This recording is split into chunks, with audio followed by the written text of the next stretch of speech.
Gonna have to wait a minute for the game to show up. Uh,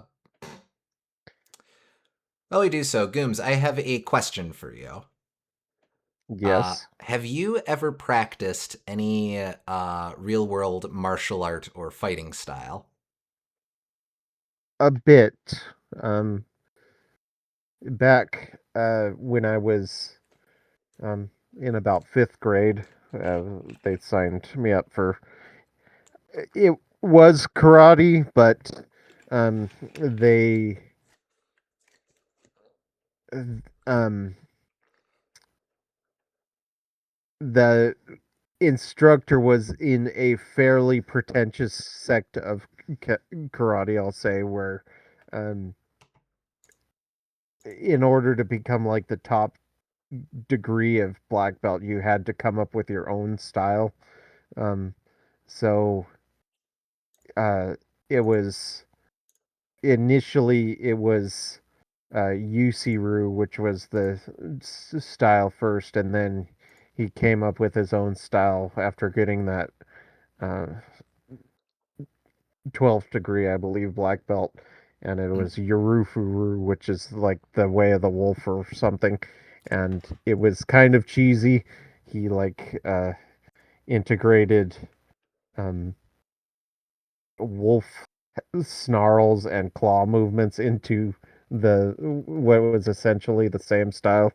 So I don't know how much that counts as actually doing martial arts, but that stands out to me. Gooms, were you in? Did you go to Cobra Kai? Is that the takeaway here that you were at the? Um, I- Before it was Yurufuru, there was that's actually how um I decided to give Pokemon a chance, believe it or not. oh, Before okay. then, before then I was kind of anti on the thing because I saw it was the kids. That was all the kids were obsessed about, and I kind of had a hipster mentality as a kid. If everyone was obsessed with it, it couldn't be good. Hmm. Um, I just saw people getting their Pokemon cards stolen by the adults watching them during the playground and them playing the games and talking about nothing else. I saw that as degenerate somehow because it was so popular. Um, but I met a kid uh, in um, karate after doing the practice, and he was playing Pokemon Yellow on a Game Boy Color, and that's how I decided, actually, this looks pretty fun. And uh, I didn't get that. I got Pokemon Snap first, which I think I had anyway. Um, that was just a game that I bumped into incidentally, but I gave that game a try, and then after that, I picked up Pokemon Yellow and played it. Um, so uh, that is how I got into that whole portion of my life. So Well, nice. Nice. And it wouldn't have happened if you hadn't been going to karate before it became uwoo. The uh, that's um, maybe a I, little rude of me. I'm sure it does actually translate to something, but it's just kind of funny that's a roo Yurufu, wolfie. Yurufu, that's it. Yurufu, yeah.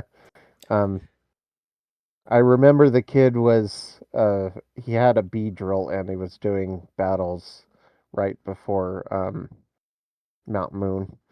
Oh, So okay. So pretty early in then. yeah. Um, and I was like, I had played Paper Mario at that point, so I was like, okay, this is actually kind of like Paper Mario, and I like that game, even though I initially was a little like, these characters take turns. This is nonsense. It doesn't even make sense. Why would the enemies just wait there and take it? What were Which they I mean, thinking? which I mean, fair, but uh, Sure. but Uh, eventually I realized it was fun anyway. So I liked Paper Mario, and then from that, I was like, this is kind of like Paper Mario, so maybe I'll give it a shot. And here you are, like 24 years later or whatever. Yeah. We're Evening. Hope playing. everyone had a very Merry Christmas. I did. Thank you. Hey, Also, Jared. nice Saturn art for the overlay. The brushed stainless steel stuck out in particular. Nice change of pace for these Saturn streams. Oh, Yeah, I thank you. think it's very clean. Yeah, a lot of the Saturn UI stuff leans into either kind of a spacey aesthetic or that airbrushed steel look. So I kind of figured, well, this is a nice, clean, generic one to use for the template. You're Uh, kidding me. A system named the Saturn leaned into a spacey aesthetic? Go Never would figure. have guessed. Agreed with everything said so far. Bonsoir, bonsoir, mademoiselle. Um, uh, for me, just to answer my own question as well. For about a year, I was in boxing. Hmm. Actually, not a joke. I was inspired to pick up boxing thanks to Wii Punch Out. I had so much fun running through that. I was like, okay, there's something here, and I decided to when I around the time that I started dieting, I was like, I would like to also do some sort of physical exercise. I can do boxing for exercise, and there was a Hmm. boxing gym about an hour out from where I was living at the time. It was kind of annoying actually, but um, it was nice. It was nice training there. They're very understanding. It was a proper boxing gym, but there were a bunch of people in my position who were just there for exercise. Hmm. Um, I was very specific. I didn't want to do like there's a chain there's a chain in my area that's like 9 round fitness or something like that where it's doing boxing exercises, but it's all structured in you have a 30-minute workout and you're doing different workstations. I was very specific. I wanted to train at an actual factual boxing gym where actual factual boxers practiced for bouts and such. And Hmm. um, uh, again, I was just in it for exercising, but I did spar a couple times, mostly with people with peers of mine. Or there's this one kid, about 10 years my junior, actually, who With pure Kongs of yours? I wish. Uh, no, there was no super macho man there.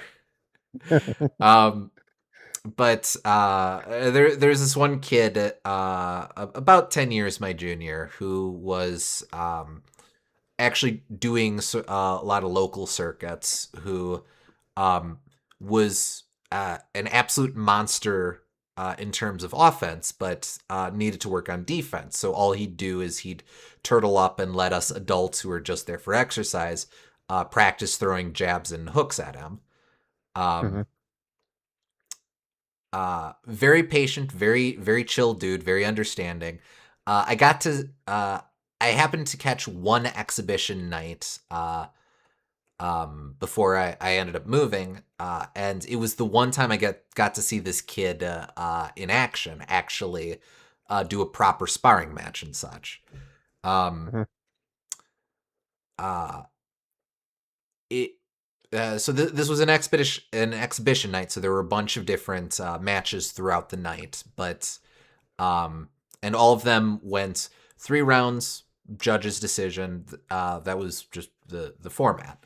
Um, this kid was the only match that did not go 3 rounds. Didn't even go to round two. After the first round, the guy that he was up against just threw in the towel because this kid, once he let himself, once he stopped holding back, he just went to town on this guy. Wow. Um, very impressive physical form. I know from an outside perspective, and again, I'm barely inside. I'm like standing in the doorway of boxing, but from an outside perspective, it's very easy to look at boxing as a very brutal, um, thoughtless sort of fighting style. But there's really a lot of artistry to um, really particular command of the physical form that I find once you're in there, in terms of just being able to chain together forms and working your levels and stuff. And Yeah, I think there's no shame in starting with Punch Out as your basis for that, because I think that Punch Out, even after all these years, best gets the mentality of boxing and how it um, is about trying to judge your opponent and respond to them mhm. better than any other video game, which is weird considering you can't even move in Punch Out really. But that's a good example of how adding limitations in video games sometimes can help you get to the essence of what you're trying to emulate better. Absolutely. Um, Um, there needs to be more boxing gyms, like there needs to be more Irish dance schools in small town America. Very much agree with that.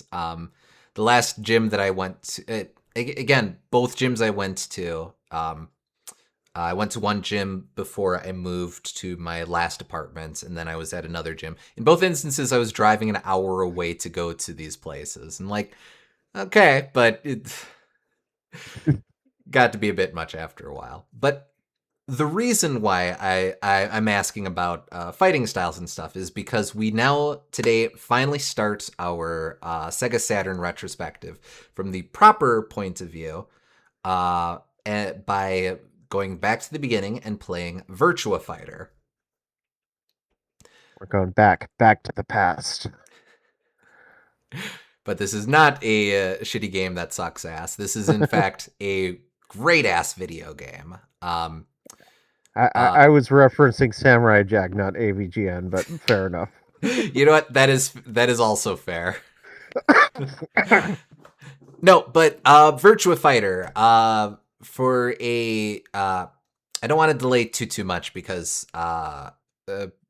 I'm sure people just want to get to the game. But as a very brief history lesson, Virtua Fighter is essentially the reason why the Saturn exists. It's more complicated than that, but basically, the Sega Saturn was developed specifically to play Virtua Fighter. Virtua Fighter was developed for the arcades using Sega's Model One board. Um, the Model One board wasn't developed for Virtua Fighter, but in fact, it wasn't even the first 3D game on the Model One. But it was the first one that really, really, really took off. And Uh-huh. whereas there had been ideas about making a Saturn, or making some sort of successor console to the Genesis, for a couple of years to that point. See the Sega CD, eventually see the 32X. It was really the success of Virtua Fighter and Sega suddenly having a very clear vision of what the future of 3D gaming could be, that really jump started the big push to develop the Saturn. Um, the Saturn itself, once you really look at it, and there are a lot of things that you can look at in terms of the development of what would become the Saturn, but um, if I have the right of it, the Saturn was technically developed in about a year, which is crazy for to look at, considering how long console development cycles last these days. But I imagine a lot of it was uh, copied from their arcade boards, so just put into more um, a more uh, versatile format. Um, um, but and but there's two things that brings up to me. First of all, is that the first one is that uh, there's a lot of consoles that kind of end up like that. Um, I'm reminded of the Atari 2600, which actually got its start. They told them to make a console that could play Pong and Tank, and that's how we got Video Olympics and Combat, which are two of the launch titles for the 2600. oh, Uh, okay, sure. so, um, just uh, that kind of building for things that used to exist in the arcade was a more common thing than you might expect back then. Um, And it wouldn't be the last time that that happened either. The Dreamcast is largely accepted as a home console version of Sega's Naomi board that powered a lot of their arcade games in the mid to late 90s. mhm. Uh, I believe it's a lot more direct conversion of the Naomi board compared to the Saturn for the Model 1 or Model 2 boards. But yeah, it's one of those things that's sort of a lost element of console design now that consoles are more designed after PCs rather than arcade boards. There's less of a sense of developing for a specific game, and um, Yeah. games are more A- designed around hardware than the inverse. And the other thing I was going to bring up is that like it was already kind of an embarrassing game to exist, but knowing that the Saturn was specifically made with Virtua Fighter in mind makes Virtua Fighter 2 on Genesis even more embarrassing. So, yes. Uh, to give the very very quick high level of all of that, because again, don't want to we've got this game to get into, but basically Virtua Fighter 2 on Genesis exists because it was 1996 and Sega knew that they needed some way to get Virtua Fighter 2 into people's houses. Yeah. um, Virtua Fighter 2 on Genesis is a Europe and North America exclusive title. So Japan never got that. They didn't need to. They friggin' everyone had a Saturn. They could just release it on Saturn. But Yep. and it's not like we didn't get Virtua Fighter 2 on Saturn in the States as well.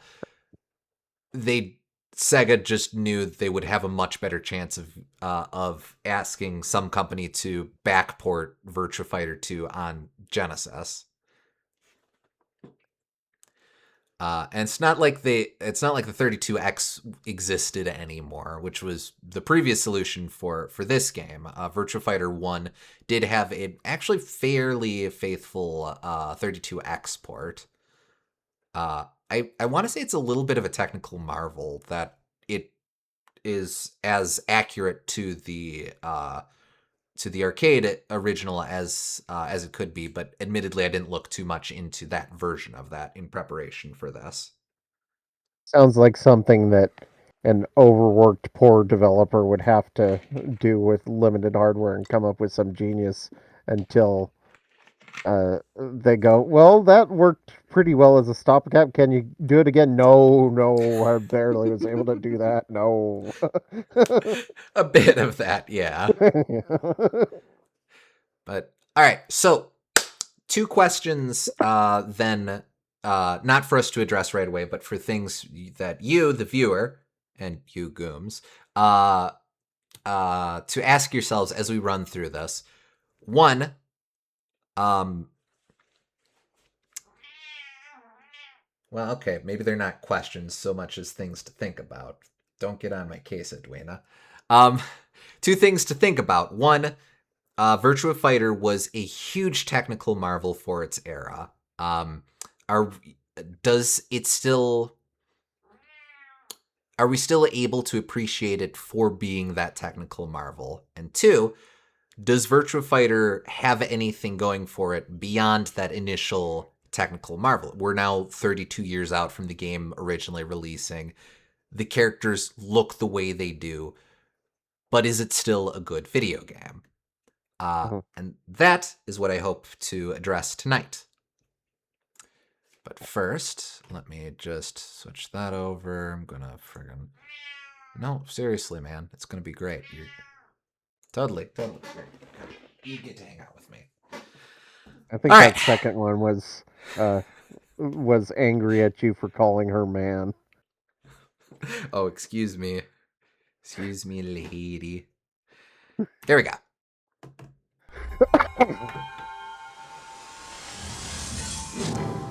I just updated my computer, so if I need to adjust any sound levels, just let me know. I can do so.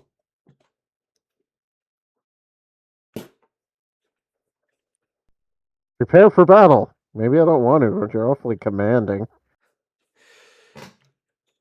And we'll just let this run Again! for a little bit, I guess.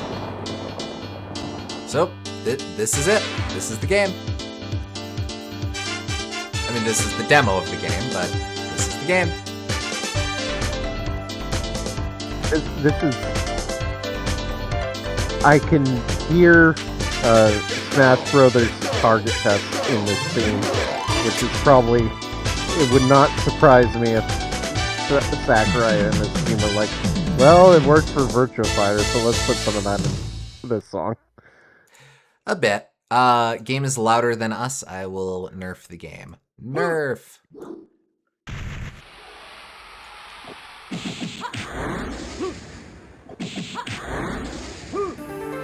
Alright.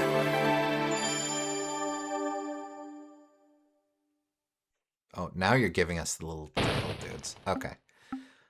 So, this is a very bare bones port. You have the arcade ladder, you have multiplayer, and you have options, and that is it. You do have a decent amount of options, though. When you say bare bones port, that kind of implies that the arcade had more to it than this. Oh, did it?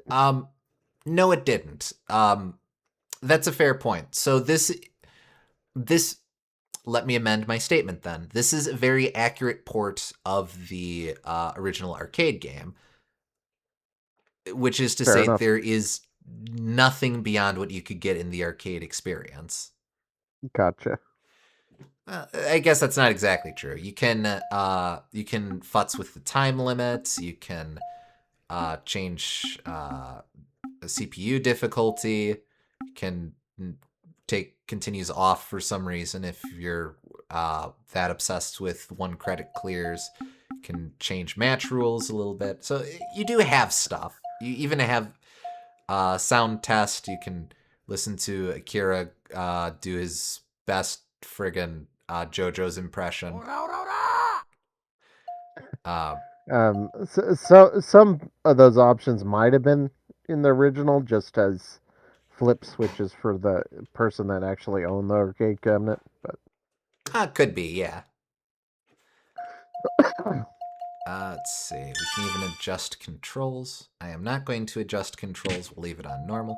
I'm going to leave things on normal to start with. We can futz with stuff later on, but yeah. So now, I'm going to warn you. I'm going to go into arcade. We're going to select a character. We have 20 seconds to decide a character, so we don't really have a whole lot of time to look at them. So, well, I'm going to, since I have the manual up, I will first read off the names, and chat, you can decide which name sounds most appealing to you. There you go. There's Lau, there's Wolf, there's Jeffrey, there's Cage, there's Sarah, there's Jackie, there's Akira, and there's Pi. To be pedantic, I think it's Kage, not Cage, but... Oh, Kage, fair enough. The game. Oh, look, characters. Choose now! Pretty much, yeah. So again, Jackie is a dude, okay. I will say. Yes. With a Y. It's, I was hoping for it. Okay. All right. It's not, think of the suffix less as Jackette and more as like Jack-ish. That is an interesting analogy, but indeed. Okay, all right. We have a vote for Jackie Bryant, so let's go with him. Jack-like, yes. All right, here we go. Here we go. Here we go. We got Jackie. Jackie Bryant. Country, America. Age 22. Sex, male. Job, IndyCar racer. Blood type, A. Hobby, training. So he's Captain Falcon. You made a good choice. And that sneer. All right, and here we go. Here's the arcade ladder. Fight 1. Right into it. Go. Starts off with a Ditto match, huh? Yep. No, the arcade ladder is fixed, so it always starts with Jackie. Oh, so we just happened to pick the jobber, then. Good choice. Jackie is also the beginner's choice for a character to pick.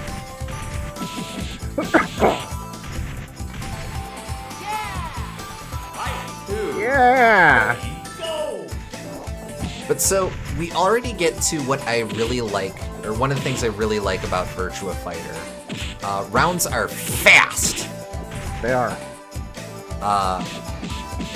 Again, we can futz with options and such. We can make them last longer, but 30 seconds is very quick. And in fact, we've already finished the first round. Fight 1. I do appreciate that. Ready, go. Definitely more accurate to real fighting, and also it's like, Nice. more about finding that one opening and taking advantage of it than learning these big combo strings, which I think is a lot more beginner friendly in a way. Indeed. Wow, I am tearing through this. But I will get walled. Just wait for it. Yeah. Jeffrey, having more than one vowel is for losers. Go. Yeah. Here's Sarah. Fun fact, Sarah is Jackie's kid sister. Jackie is Sarah's older brother.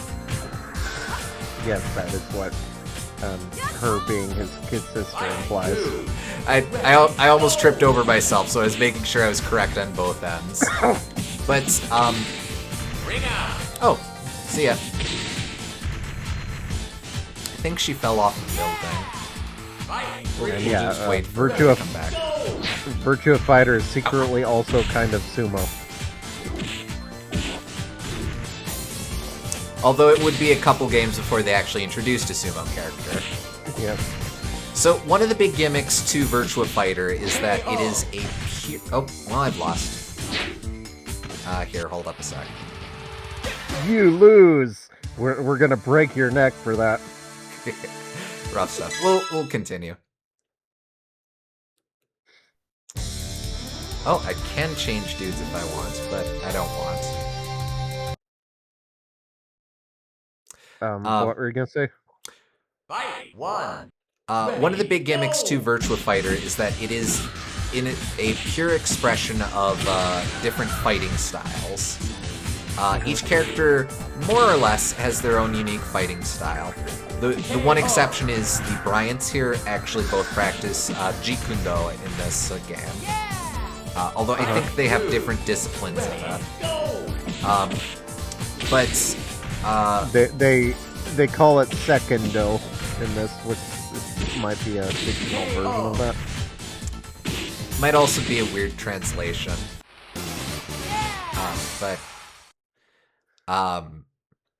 Fight 1. Ready, go. So we're going up against all these characters. These characters do have personalities and they do have backstories.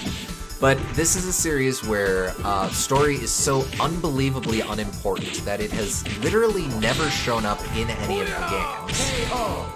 Ow.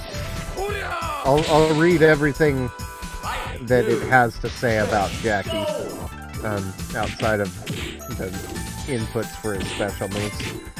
So, full name Jackie Bryant, nationality American, date of birth August 28th, 1970, height 5'9", 177 centimeters, weight 158 pounds, 72 kilograms, occupation IndyCar driver, hobby training, technique Secondo,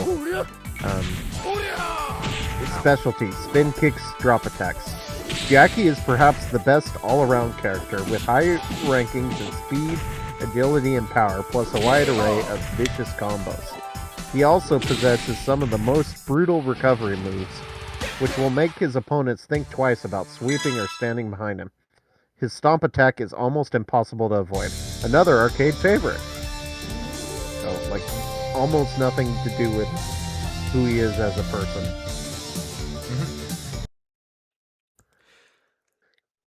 And there's... Wait, is there... Ready, go! Yeah, there is a little tiny blurb about the story. Go for it. 8 fighters, 8 techniques. In ancient China, a powerful kung fu technique known as Hakyoku Ken, or the 8-point fist, was developed by the Imperial Guard. This technique won great admiration and many followers. Around the time of the Second World War, the Japanese army developed their own Hakyoku Ken techniques in order to create the ultimate fighting force. Now the only active master of Hakyoku Ken, a young man named Akira Yuki, sets off to travel the world in search of enlightenment and worthy opponents. He finds them in the World Fighting Tournament, where the strongest fighters have gathered to determine who stands supreme in the art of hand-to-hand combat. Any and all techniques are allowed, as long as the contestants use no weapons but their own bodies. So it's UFC, I guess. After weeks of intense dueling, 7 other warriors remain. Sarah Bryan and her brother Jackie, both skilled in Taekwondo. Lao Chan and his daughter Pai and their special variations of Kung Fu. Jeffrey McWild, master of the violent Greek fighting style known as Pancratium. The ruthless professional wrestler Wolf Hawkfield. The ninja Kagemaru and his mysterious techniques. All 8 of these fighters have arrived to test their methods and their might against each other. Who will stand victorious? Fight 1. That's literally all there is about plot in this game. I will say as well, later games in the series have kind of retconned that story. Huh. Like, I think it still exists, but it... Fight 2.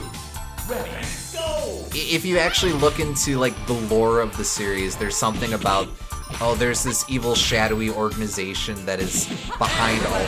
Wow, okay. That is behind all of the world tournaments that form each game, and... So they wanted to copy Shadowloo, basically. 100%, yes. But again, it literally does not matter. I think there is a... well, that's not exactly true. The story does not exist outside of the manual. And like there's an anime and I guess spin-off material acknowledges it, but within every game that is called Virtua Fighter, it is not relevant who the bad guys are. It is wow. Okay. It's Pai the Talim of this game, like she's hella fast. A bit. This is also around the part when the CPU stops kidding around and starts making you actually work for it.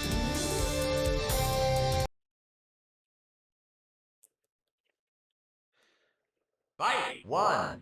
Ready, go! Ring out! Oh, come on. Dead. Fight 2. Ready, go!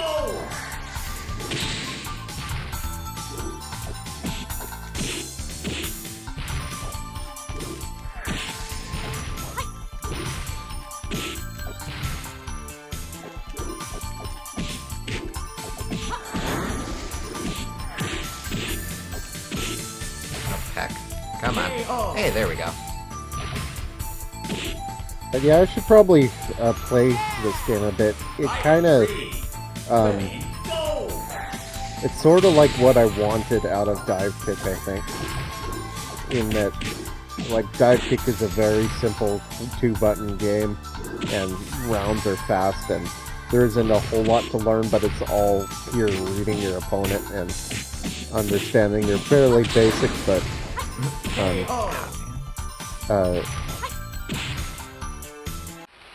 fairly basic, but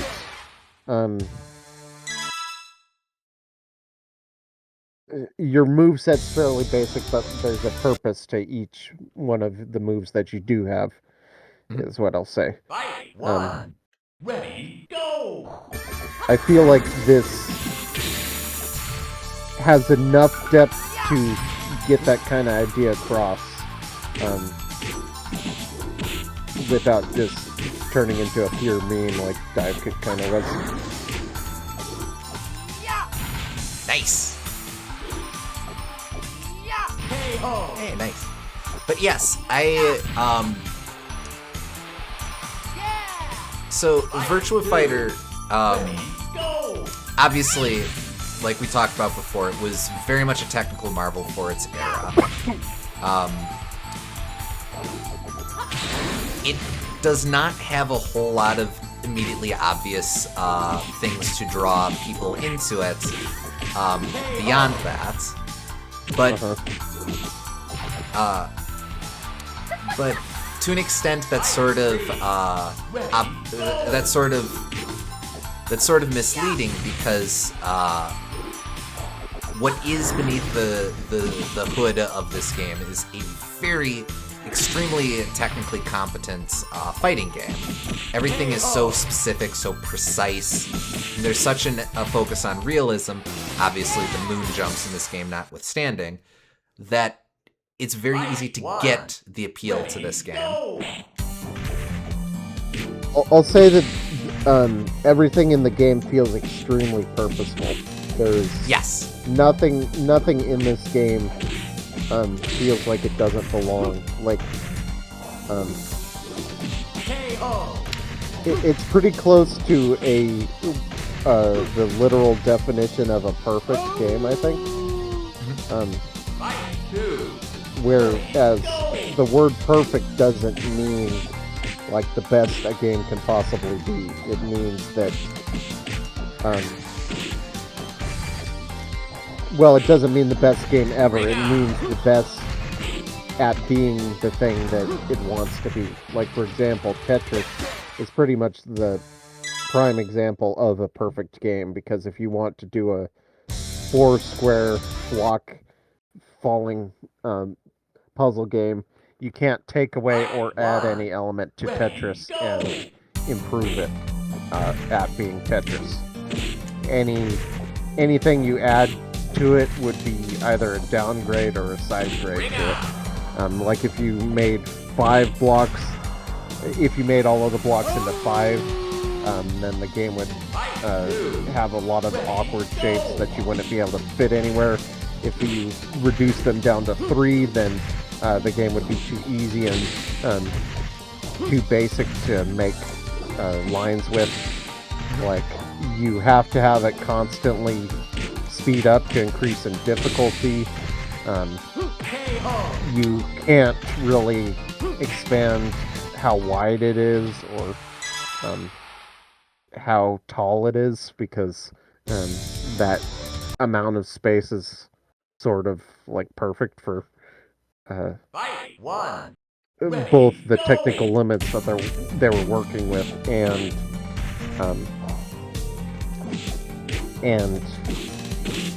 what is expected for a human to be able to understand.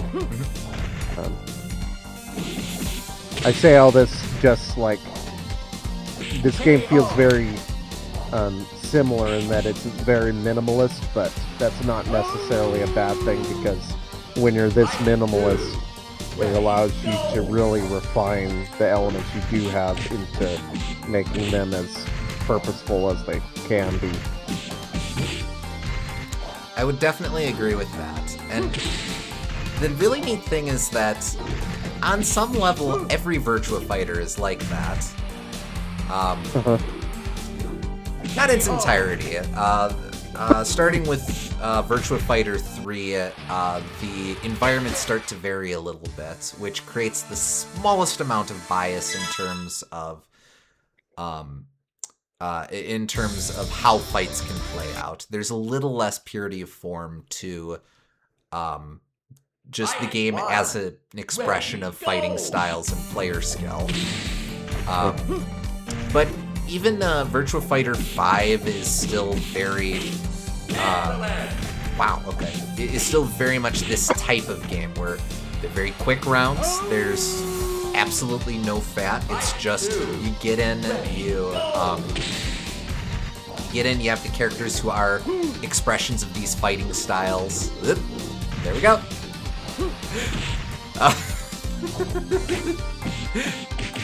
Maybe I need to give Wolf more of his due. I've always kind of glazed over him in terms of trying out characters.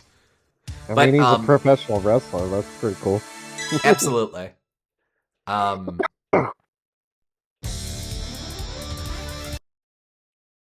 So long, Gay Bowser.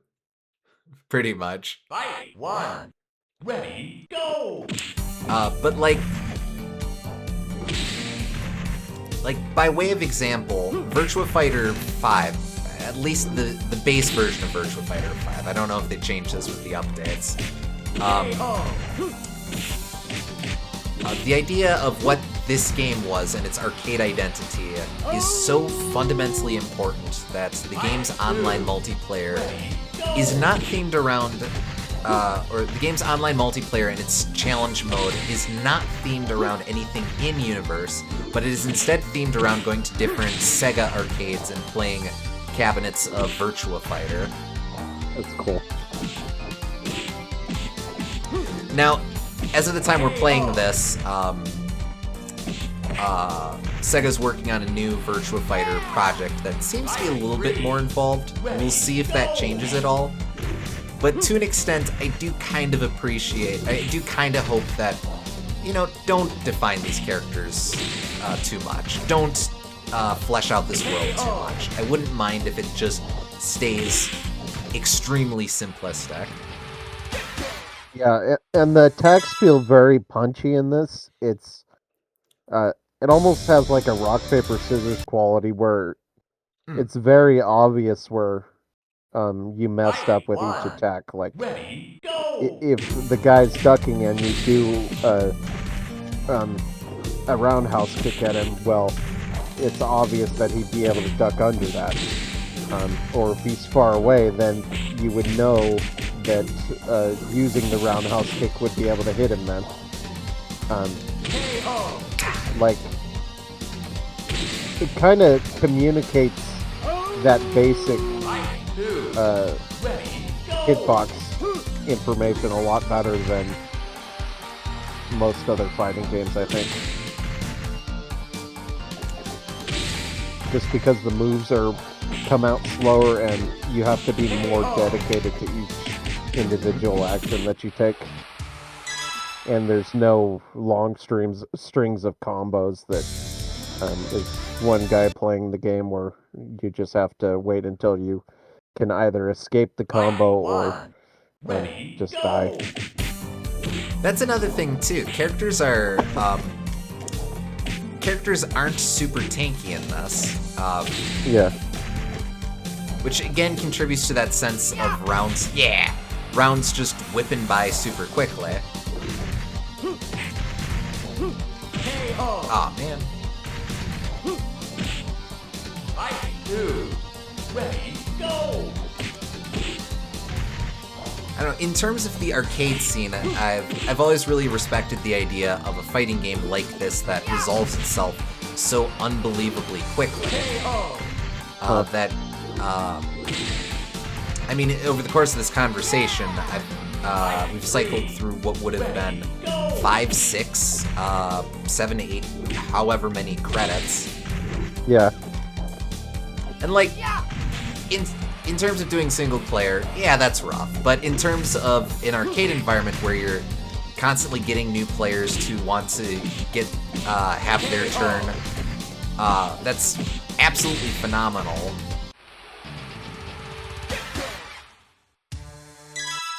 It does kind of speak to the unfortunate thing about video games, though, is that they always Fight. need One. to Ready, evolve go. as the series goes on, and if they don't evolve, a lot of players will see that as something of a disappointment. It's hard to Fight. Two. sell the idea of minimalism as the series gets rich, because you can look at this and say, well, it's a very basic arena and there's nothing in it, and the movesets aren't flashy, and like there's not a lot going on, which is not inaccurate, but making a more complicated environment or more detailed movesets would sort of miss the point in a way, I think. Mhm.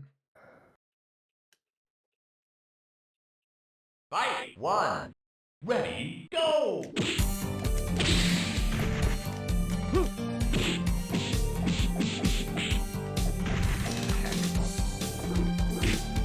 KO. Okay.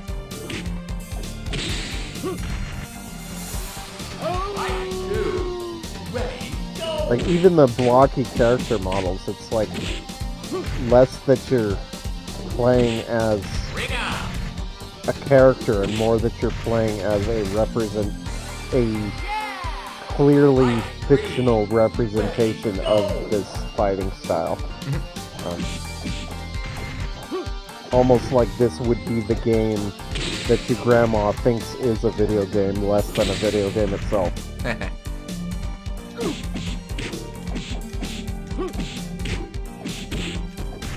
Come on, come on. KO. Ah, man. Got me. There's something sort of charming to that in a way. That's sort of it. Yeah. Like, Even the name Virtua Fighter, it's less of like Fight. One. Ready, less go. of like it's trying to be this cool and extreme story that you're getting yourself invested and immersed into, and it's more like just, this is a virtual fighter. KO. This is the simulation of what fighting is in video game form. in point of fact, the Virtua was sort of a, I guess, title prefix that director Yu Suzuki, later known for the Shenmue games, used a lot during this era to denote this is a 3D video game. See also Virtua Racing, Virtua Cop, and even though he didn't direct it, Virtua Tennis. Uh-huh. It does kind of sell the idea that these are the ultimate simulations of these kinds of games, Ready, go. which I guess you would see later with like games like Train Simulator. You would use the actual word simulator for that. But this is it in a slightly different way, where it's simulating something with more action behind it rather than trying to be in the job of doing that sort of thing.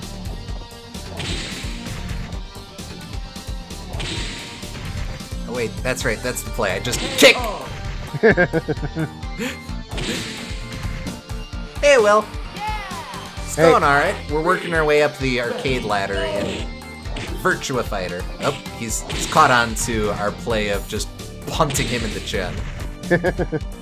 Punt! Oh, but this game does have stale moves, so we see that it's less effective the more I repeat it. Yeah, and I bet that strategy would not work well on a human player. Not Because as such. One. he was able to block it once, and I imagine that would be a pretty predictable strategy for someone that knew how to block.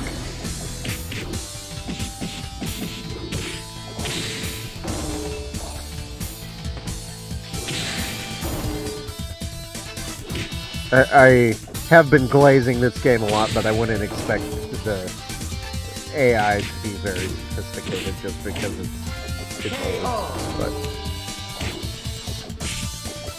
It's tough, but yeah. I'm sure there are probably ways that we don't know of to just cheese your way through all of these characters, but fair. It was a fairly early fighting game, so. I know with Virtua Fighter 2, the strategy to cheese the arcade ladder is to just be Jeffrey, and he's got like one. I don't even know what to call it. He's got this one attack where he just flings himself at the opponent, and it's just you basically just cheese it by ringing everyone out. See you, Will. Oh, Glad you alrighty. can say hi. Thanks for sticking your head in, Will.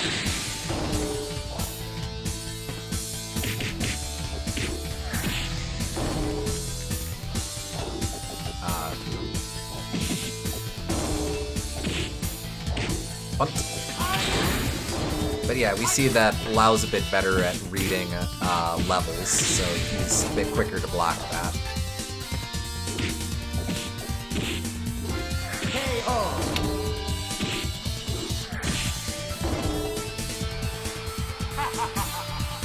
Fight 2. Ready, go. Lau kind of has the vibe of like a Jafar type Disney villain. He's supposed to be just a stern dad figure. Something about that really struck me as Disney villain. I can see it.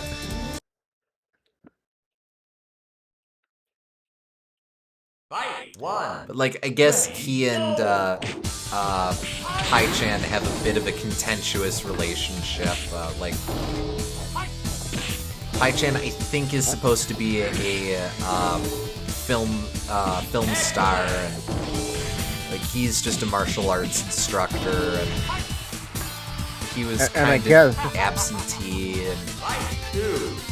she resented him when mom died or whatever. Well, it was creatives that made this, and what is a stronger villain archetype than a stern dad figure for a creative? You know what? Fair.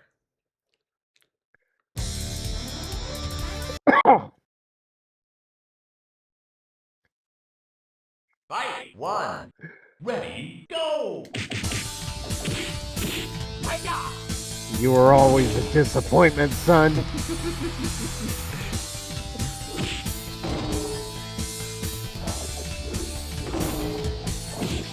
Ow. Your Ow. brother's a doctor and a lawyer, and look at you. Fight 2. Ready, I'm a go. race car driver. Lay off. Not even an associate's degree under your belt. Excellent.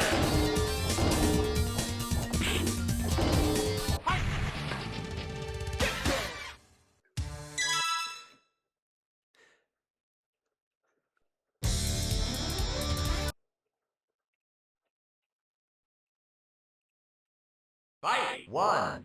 Ready, go. Ring out. Oh, okay. Fight 2. Ready, Can I do that again? Wait, how do I... No.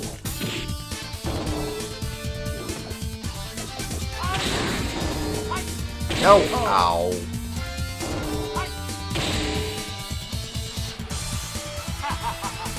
A cool finish, I really have to say. ready, go. Oh, yeah, no argument here.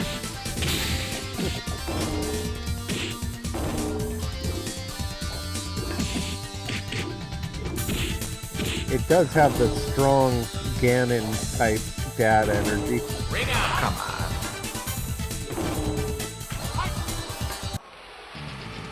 Ganon? Dad? Well, yeah, it's down there.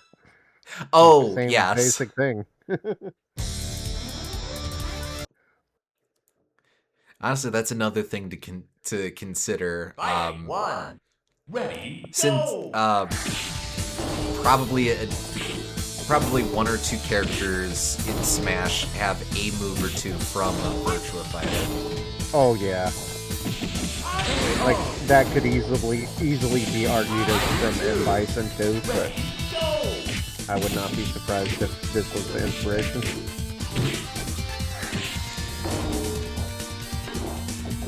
Although, you also have to consider that, like, it's copied from Captain Falcon, but they could have both had that inspiration. I guess.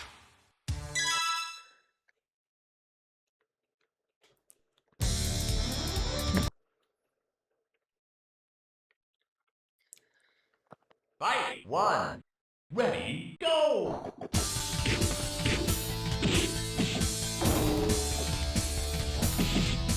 Ring out! Embarrassing. Fight 2. Ready, go!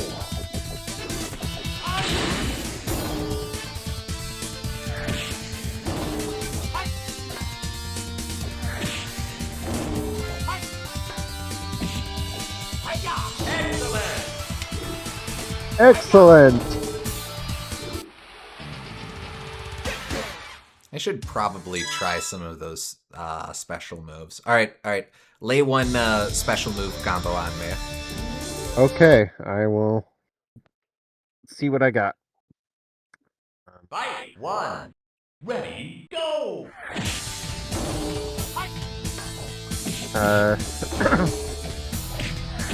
Jab plus straight, so BB. You probably already did that. KO. Fight 2. I believe so. Ready, go! Yeah, that's that. Okay, punch plus sidekick BC. Got that. Northern Light Bomb. B plus A close to an opponent. B plus A. Okay. A is the guard button. This is one of those rare fighting games that has a dedicated guard. Yeah, because you kind of need that in 3D.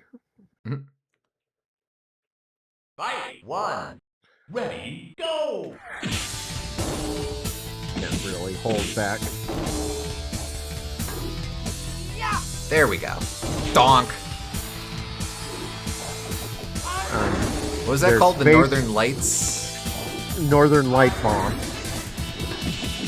There's also Face Crusher when you're standing directly behind opponent, which is also BA. Fight Okay. 2. Ready, go!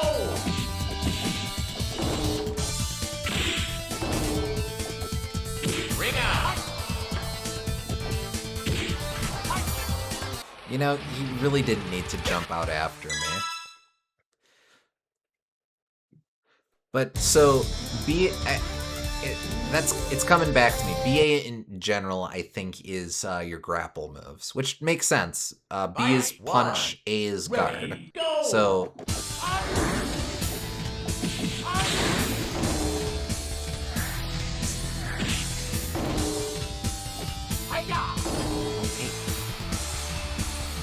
Excellent! Fight 2. Ready, go! at least it won't be excellent. No, I was supposed to grab.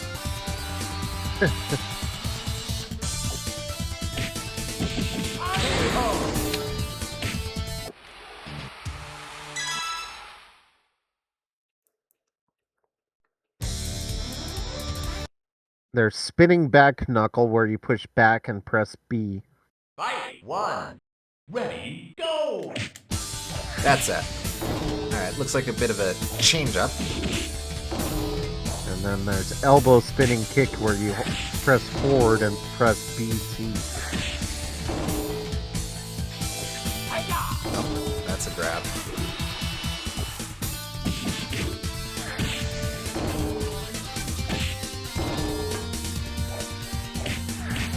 KO! Ah, man. Fight 2. Ready, go!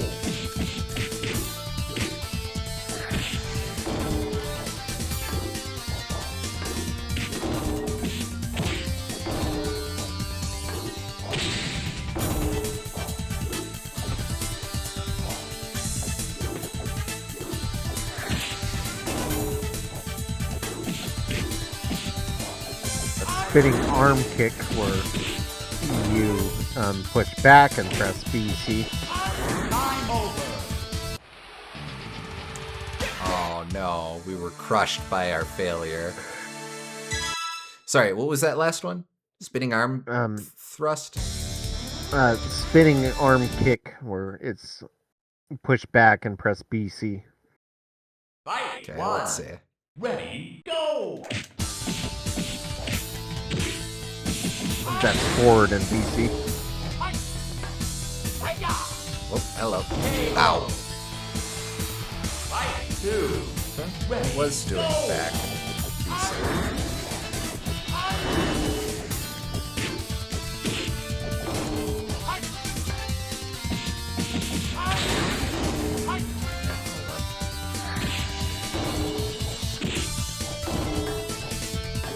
KO.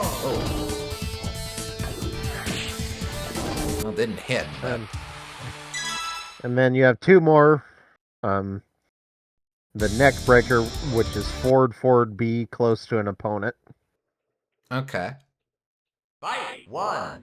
Ready, go.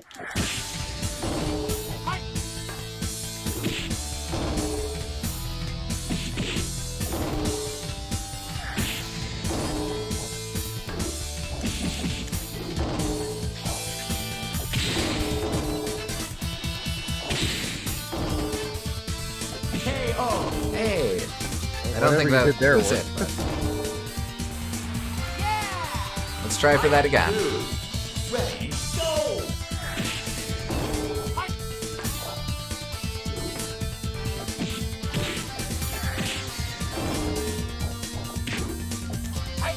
Bye.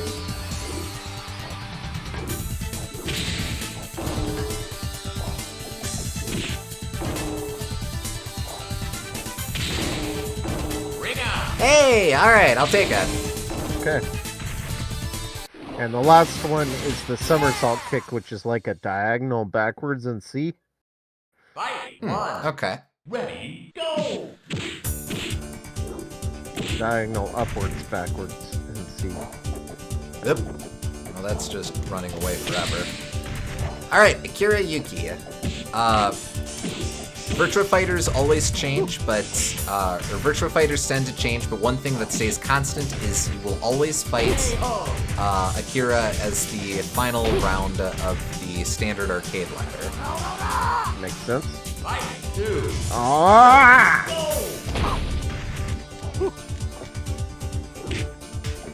Funnily enough, despite ostensibly being the main character, Akira was an extremely late addition to Virtua Fighter. Huh. For the longest time, in his place was a Middle Eastern fighter named Sheba or Siba or Abdul or Majid, or he's got a couple different names. I think Siba is standard. But Fight one. Ready, go. he was replaced. Siba lasted long enough to make it to playtesting, but he was rejected because players didn't really play as him. Unless you think it's for any other reason, he did not have any signature moves, so Siba was just kind of boring. Gotcha. Fight two. Ready, But go. as kind of a sign of how late in development Siba lasted, American marquee art for the Virtua Fighter cabinet does feature Siba prominently. He's just mislabeled as Akira. Huh. I think Siba's also in the game code still, where if you can hack him in and just play as him. He's not terribly interesting, but he exists. Fight one. Ready, go. Perfect for TF2 civilian lovers, I guess. Pretty much, yeah. Ow.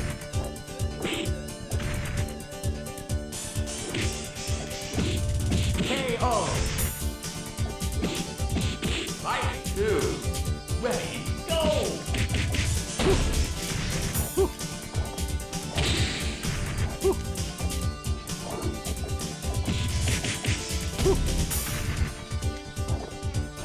Like, even just the choice of this being on a checkerboard feels intentional because that allows you to judge the placement of your characters relative to each other.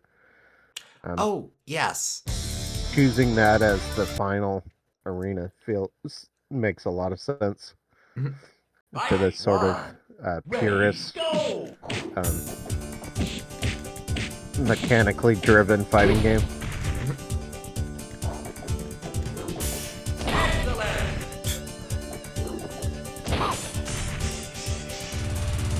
The elbow of shame. Fight 2.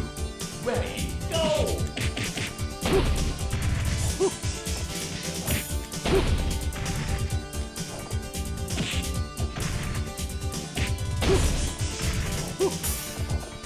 Excellent! Wow. Double excellent.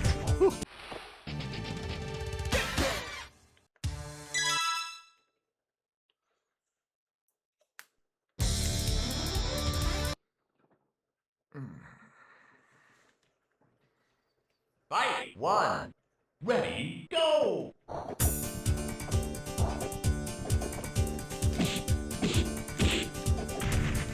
It's probably a good chance to use the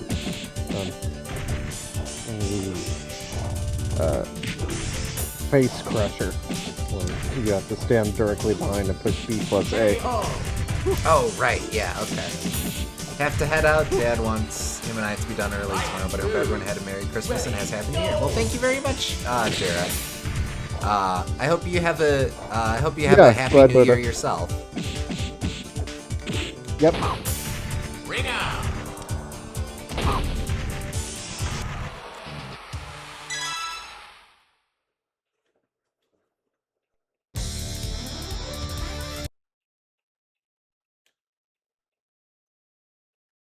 Fight 1.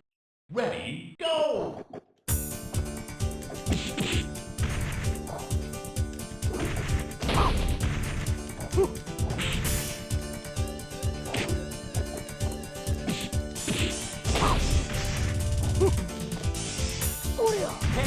Oh, well, he counter threw me.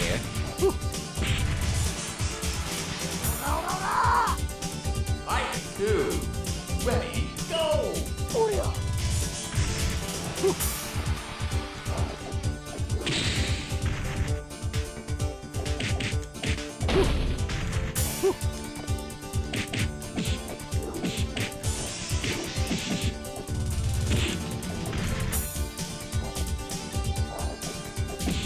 KO!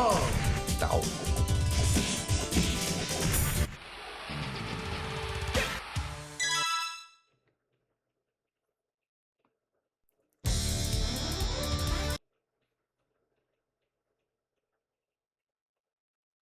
Fight 1. Ready, go!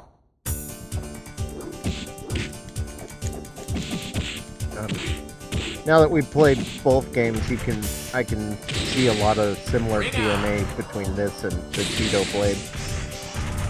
Oh, yes. They're both very quick. Fight 2. Well, not always very quick, but they're intended to be very quick fights, and can be very quick fights. Where it's just a matter of getting the right hit on the opponent, and you can kill them.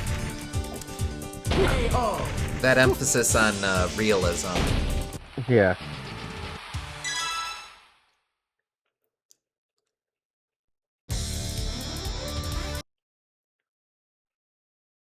But Cheeto Blade does have other stuff, like how Fight 1. the arenas are really huge, and you can just run around and find different places to fight and different ways to beat your opponents. So I guess if you did want to have a deeper idea of this sort of concept, that's not a bad way to go. Fight 2. Ready, go! But even that, while it does still get the realism, it doesn't quite as much get the sense of purity that this does.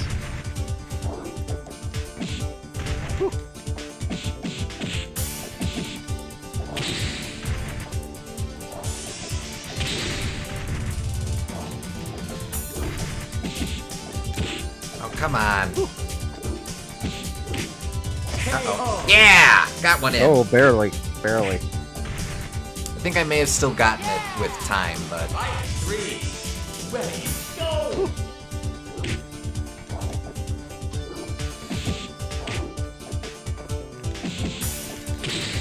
Come on. No! Excellent! Ah, damn. Alright, that's okay. That's okay. It's starting to chip away.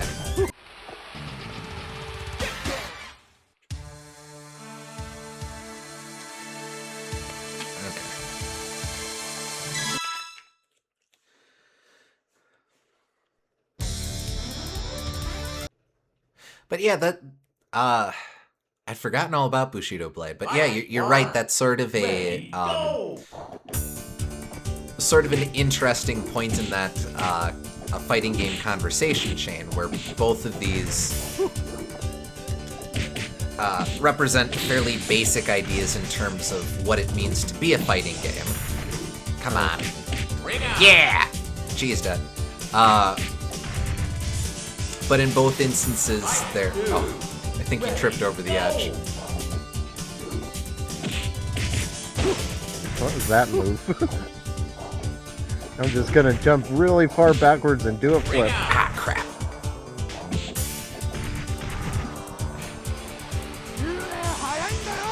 An intimidating, cowardly backwards flip.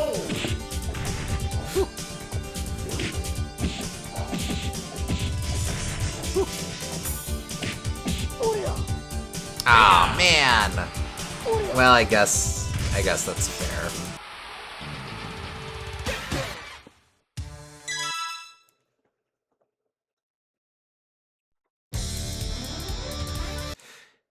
You'd sort of think that Akira and Jackie would have some sort of Ryu and Ken dynamic, but absolutely not. I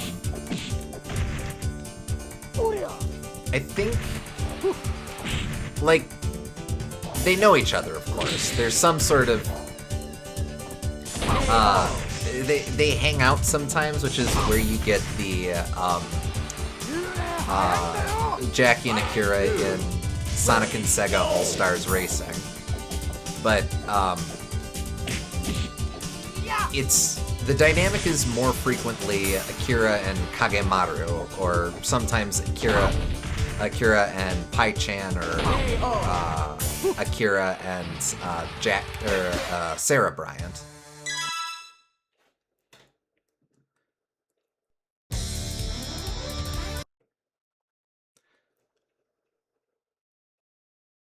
Fight 1.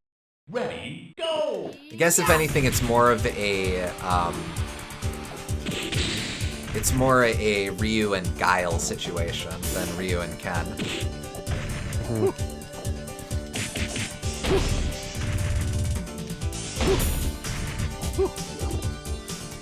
KO! Ah, man. Too long of a wind-up. Okay, Charlie horse here. Fight 2. Ready, go! In apparently Project X Zone, it's Pai-chan, and then in Project X Zone 2, Cross Zone, whatever, is Kagemaru. So there you go. Makes sense. KO!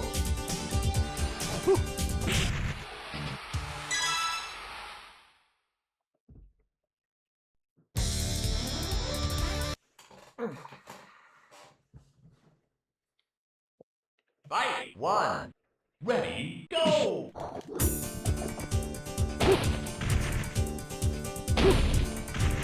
Don't do it. Ring out! Fight 2. Ready, go!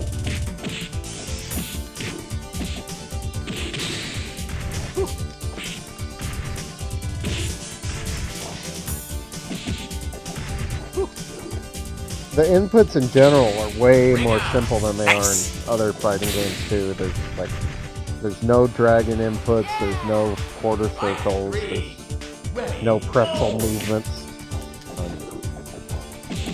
It's just forward or backward and one of 3 buttons, which is kind of appreciated, I think. Wait, do I have this?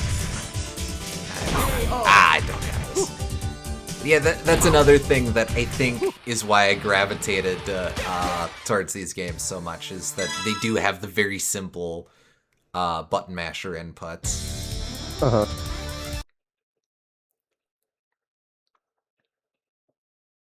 Fight 1. Ready, go!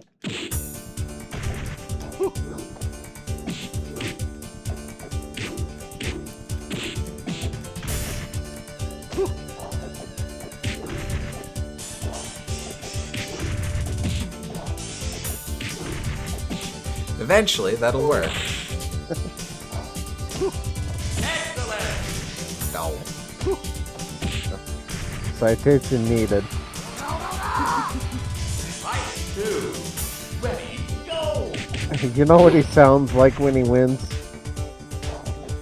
What? Crazy Dave. Really? Rah, rah, rah! Telling you, it's supposed to be the JoJo's, but I kind of like Crazy Dave better.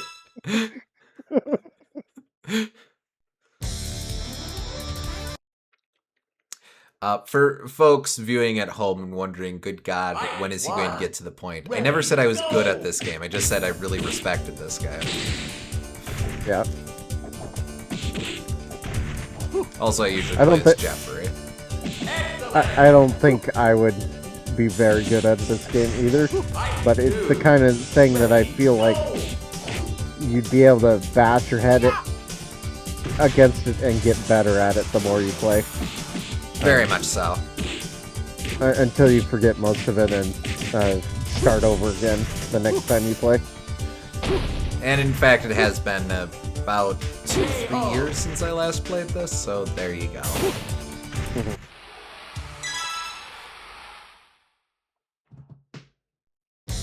Like, nothing wrong with a good game that you can bash your head against.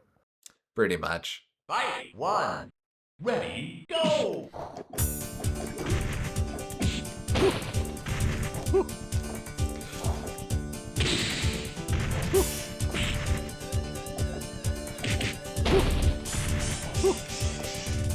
KO! Fight 2. Ready, go!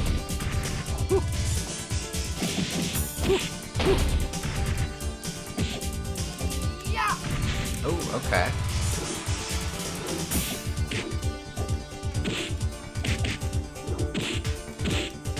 Oh, maybe not. Yeah! Okay. I think that's the neck breaker you were doing. Fight 3. Ready, go!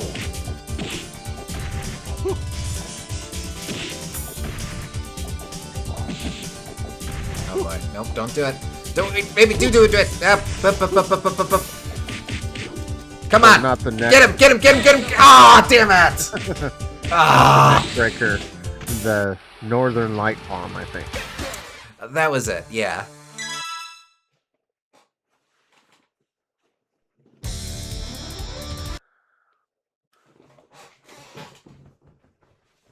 Fight 1.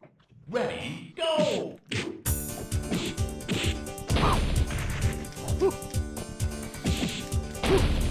Ring out! It is always kind of funny to watch me watch the guy Ready, ragdolling off the edge.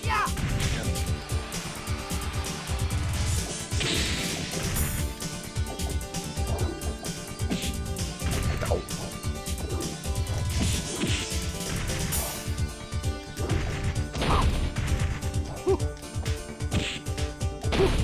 Ah, come on. Ah, damn, I should have played Keep Away. Is it weird to say that I especially really like when people get kicked in the face in this game? There's good weight to a lot of the moves in general. ready, go! It's just very punchy and it lined up perfectly. Just bam.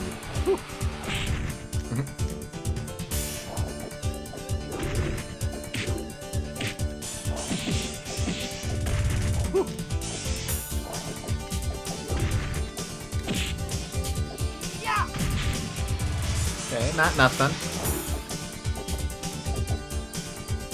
Oh, right. You can just run. I didn't mean to run that much, but you can I give just up. run. Fight 2. Ready, I'm happy with what I achieved!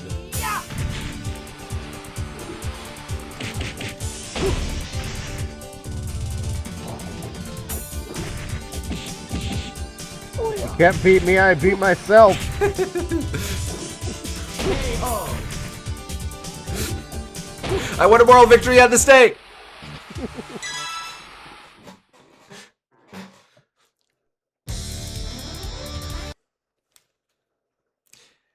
We will get a chance. I do want to try some of the other characters. I just want to clear the ladder at least once. Oh yeah, no problem.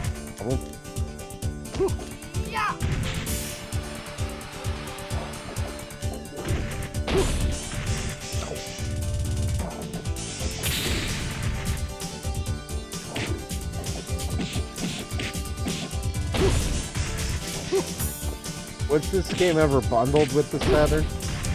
Time over. Ah, man.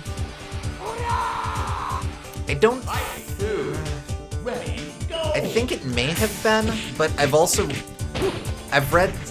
read somewhere that it was not I've read contradictory things. I've read that it was not bundled with it in Japan, but I also read that it was bundled with it in Japan. But either way,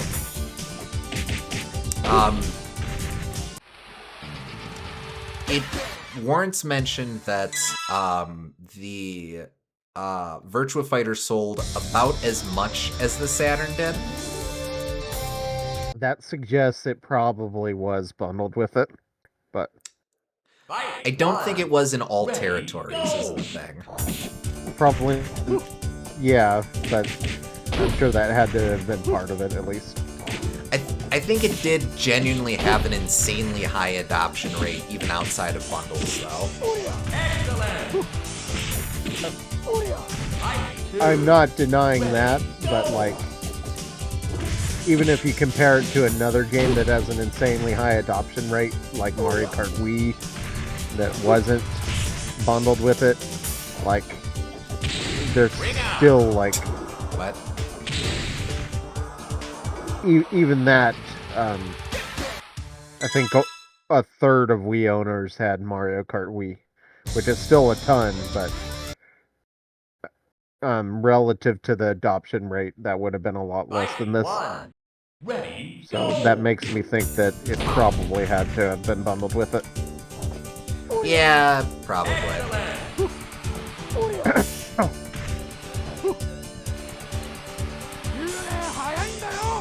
Fight 2. Ready, go. I think what Akira is saying there is his main catchphrase that translates to, like, you're about 10 years early! Ring out. Which is to say that you need to train for another 10 years before you're on his level. I don't know if that's originally from this, but it is a meme line very heavily associated with Akira. Fight Years 1. mentioned, Ready, years go. measure time, not distance. In fact, I'm sure that that's that friggin' that kid is trying to invoke Akira on some level. Probably, yes. Fight 2. Ready, go.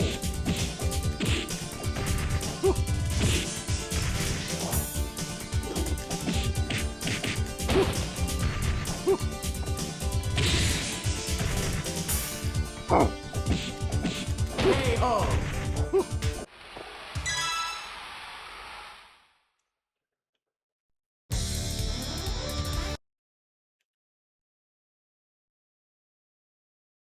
Fight 1. Ready, go. He's just a loser kid trying to be as cool as Akira, but he messed up the line. Pretty much. Fight 2. Ready, go.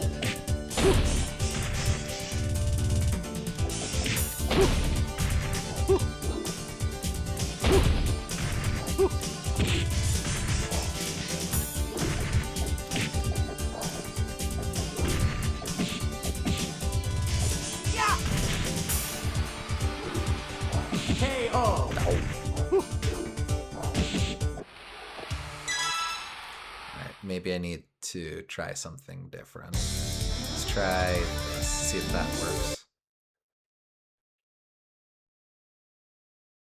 A bit Fight optimistic one. for a Ready, fighter, though. go. Usually, professional fighters would get a lot worse in 10 years' time, not a lot better.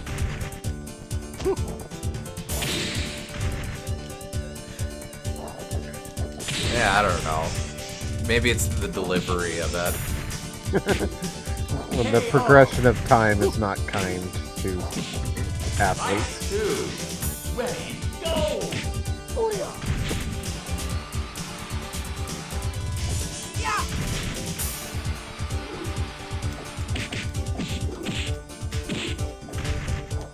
Though I suppose in Japan they have like the whole culture of the wise old master fighter.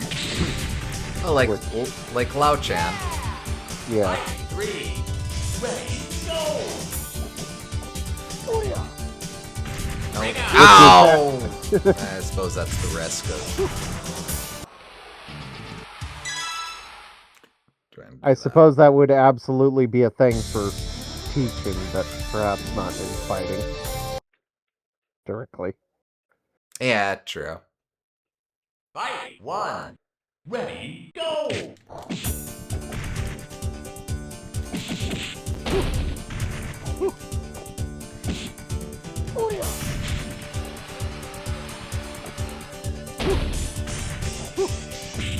Ring out. Okay, jeez. You got me. He's already dead. Ready, go.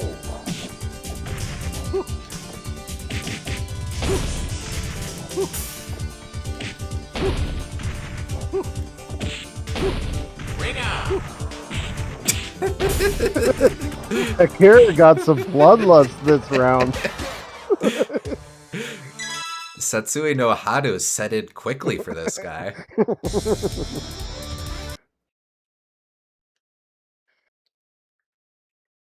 Fight 1. Ready, go.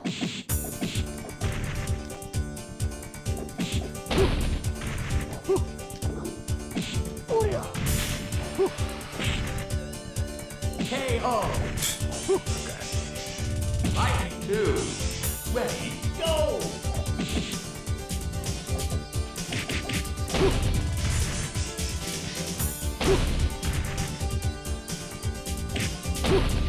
Ring out.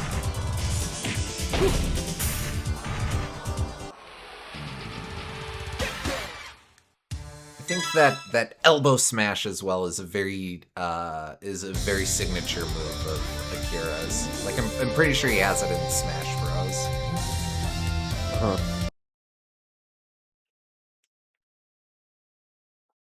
Fight 1. Ready, go.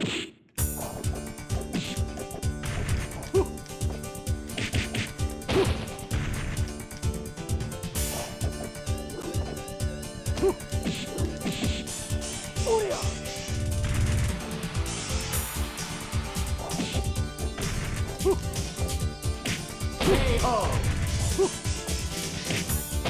I think part of it as well for Akira is what makes him so difficult is that he's not exactly a grappler, but he has extremely strong throws and launches. Now, part of that comes down to the fighting style that he's practicing, I'm sure, but part of it also, I think, an advantage to him being such a late addition is that the team could gear him to specifically counter, or gear him specifically so that his moveset worked as a counter to players who had clawed their way up through an arcade ladder to that point. Keeping in mind that Fight 1. Ready, go. keep in mind the whole thing of since you have a dedicated guard button, the way you punch through the guard is by grappling. The usual triangle. KO. Fight 2. Ready, go.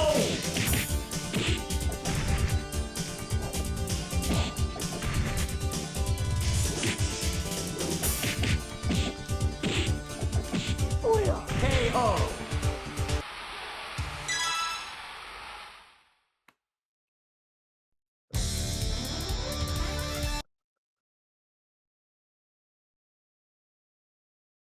Fight 1. Ready, go!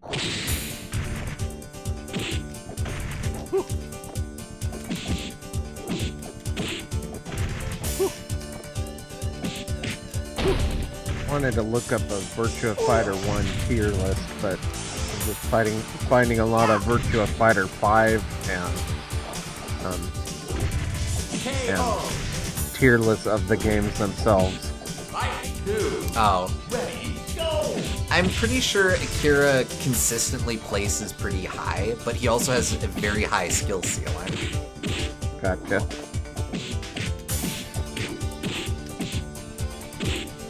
Ring out.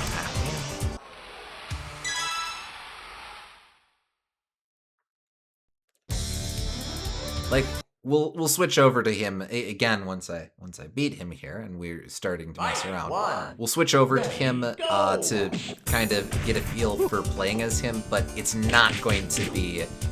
It's not like taking the overpowered boss character and fighting everyone with him. Yeah, it's not Akuma. Right. Excellent! Fight 2. Ready, go!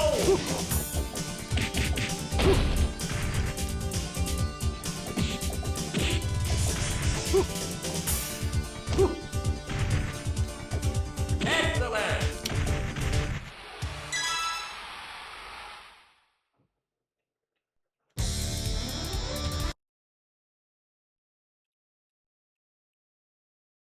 Fight 1. Ready, go!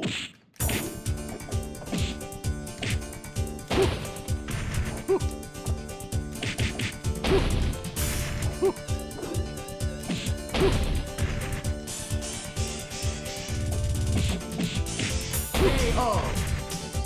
Fight 2. Ready, go!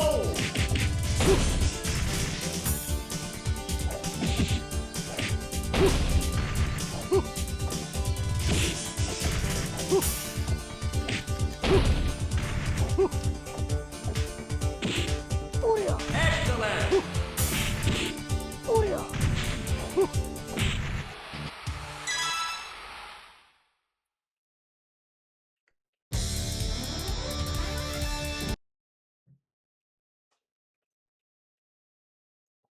Fight 1. Ready, go!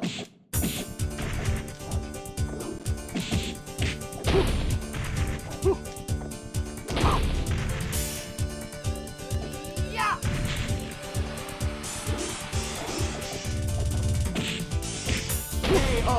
Man. Oh. Well, it's not pause. Fight 2. Ready, go!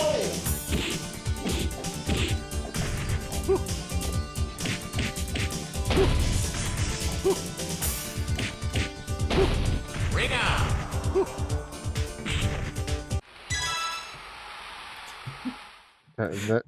That time I got you with the flying punch off of the arena. Just strikes me as a little Fight vindictive. 1. Ready, go!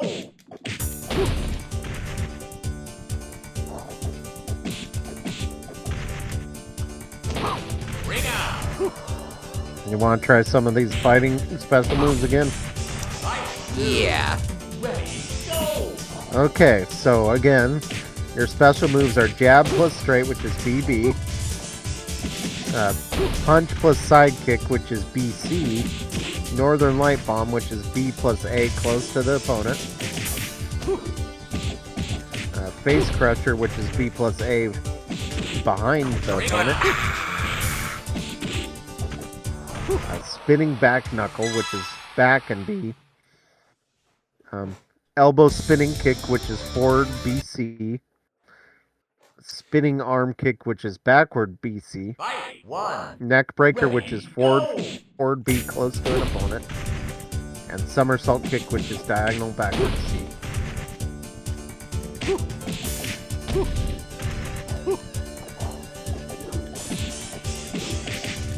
KO. Fight 2. Ready, go!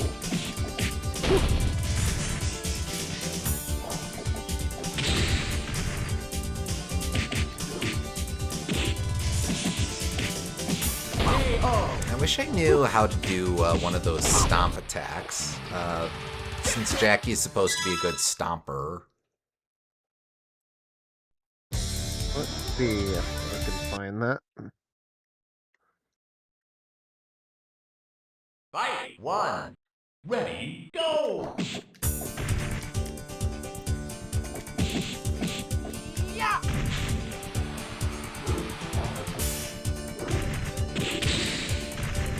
Oh. Yeah, okay, those are listed above as special moves. Oh, okay. Jumping knee stomp is up plus B, or up plus BBB. And giant leap knee stomp is up plus... Oh wait, that's a different up.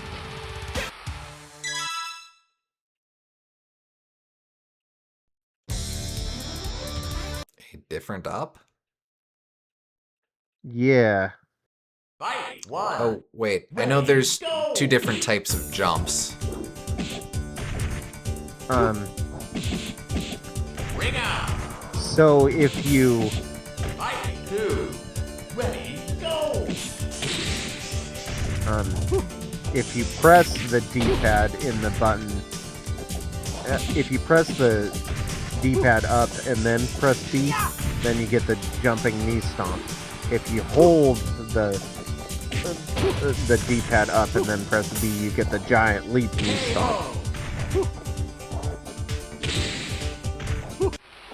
So it's like a half and A press sort of situation. Hold and press simultaneously, or is there like a delay? Or... It's Fight 1. probably Ready, go! in order. Just be... Well, no. No, it probably is together. Because it's up plus B. KO! Fight 2. Okay. Ready, go!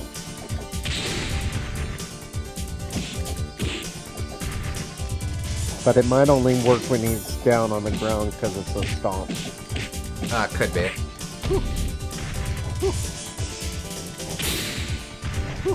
KO!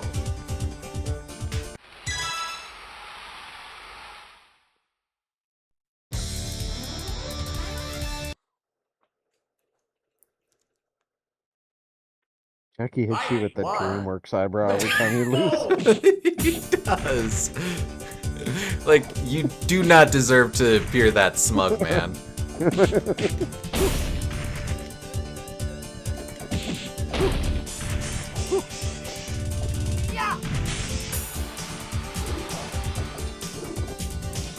Oh, almost. KO! Fight 2. That has good ideas behind it.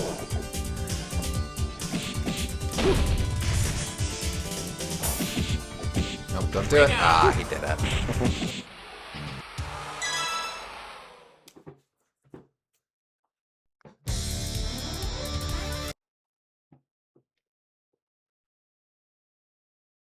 Fight 1. Ready, go!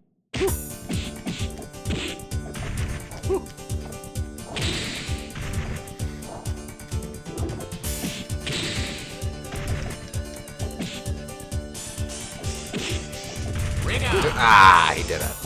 Fight 2. Ready, go!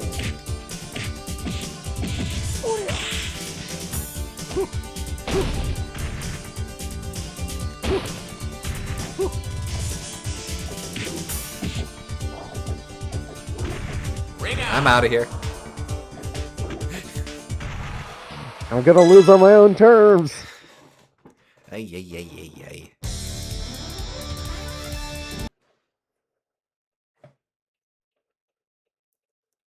Fight 1. Ready, go!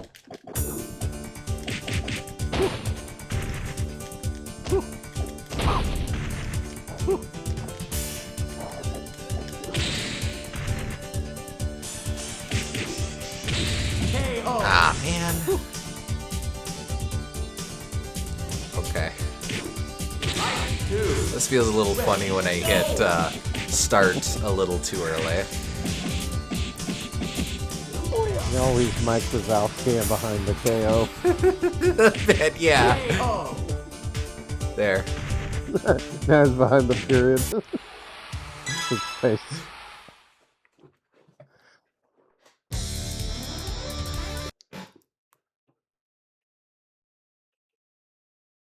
Fight 1. Ready, go! Yeah!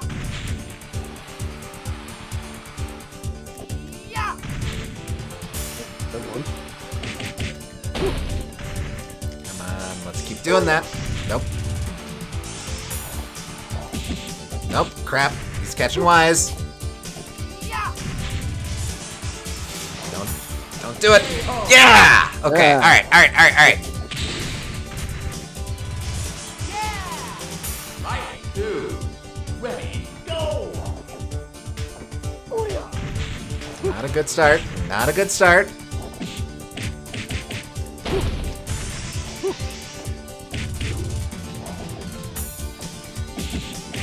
Excellent! Fight Alright, 3. well. Ready, go! Yeah!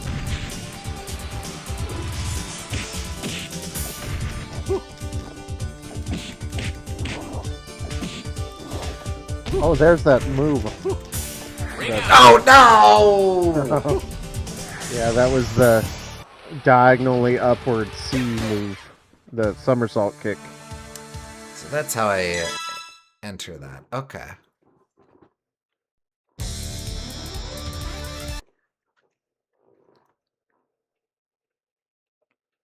Fight 1. Ready, go!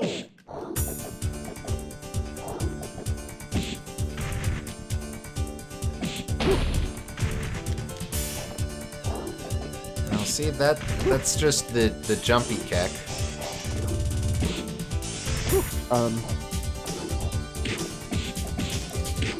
KO! Okay. So these are all of the special moves are you have to press it, not hold it. Oh, The okay. direction. So that might be part of it.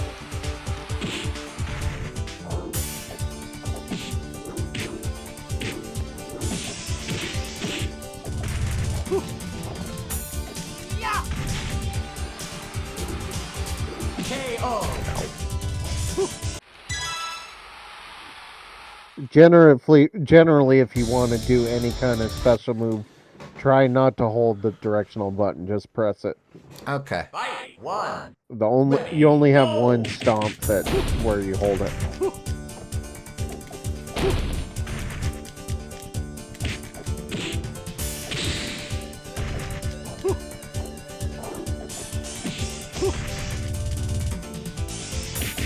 Excellent!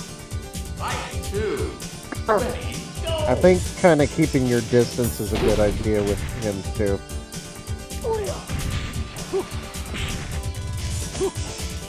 Seems like those little basic punches don't do anything to him. Well, that's just it. He's really good at blocking. If I catch him Yeah. with his guard down, I get some decent hits in, but Uh-huh. Fight 1. Ready, go!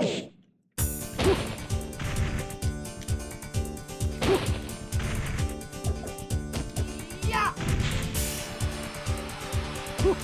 Yeah! Yeah! I'm just going to be over here. KO! Ah, damn. Almost. Fight 2. Ready, go! Yeah!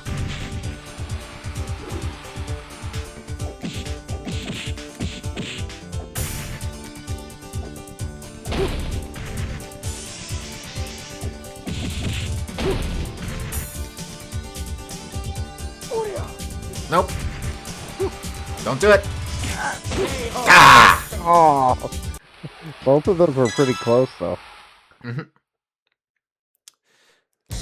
think Akira as well has specific moves that specifically act fast to counter grapples, which is where those very quick knockdown moves are coming from.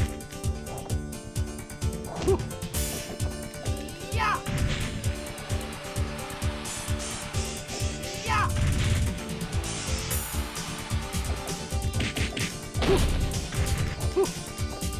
KO. Fight 2.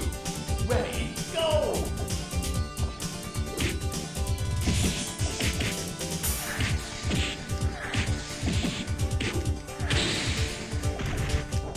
I mean, I like that move makes a cool whooshy sound, but I am not really having much success hitting it. Okay, we just went for the races. Well, you have to ring out too if you're gonna lose. If I'm gonna lose, gonna make us both ring out. If I go down, I'm taking you with me. 1. Ready, go.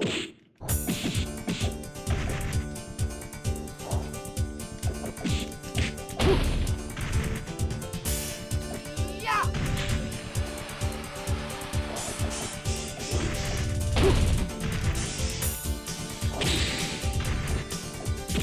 KO. Ow. Fight 2. Ready, go.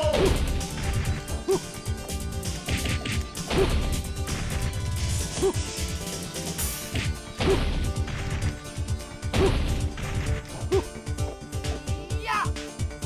Donk. Oh, if only you could have thrown him backwards there. KO. Ah, damn. Yeah, if only.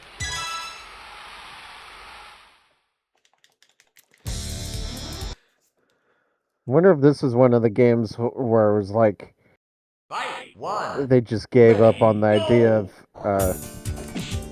not having Ditto fighters, because prior to this game, a lot of things like Street Fighter were against having Ditto fights because, well, there isn't two of this person that exists, so that makes no sense.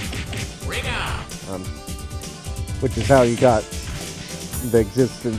You got Ken being mostly unchanged from Ryu, so that you could have Ditto fights if you wanted to do that.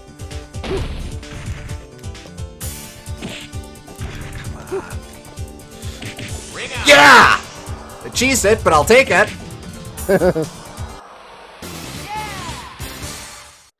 All right. Fight 1. Bonus stage. Go. Oh. Okay. Yeah, I'm not going to beat her, but Is this an unlockable character or just a boss fight? technically just a boss fight. Fight 2. Huh. Go. Well, you'll see. But Dural always appears at the end of every arcade ladder as the secret final boss. Uh-huh.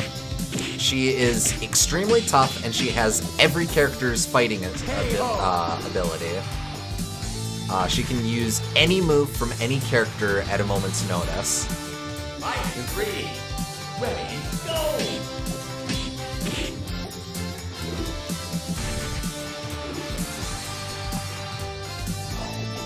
Which does get a bit more ridiculous as the series goes on, but, you know, that's part of the fun of it. But every time you clear the arcade ladder, you get one shot at fighting her. Win or lose, it's over.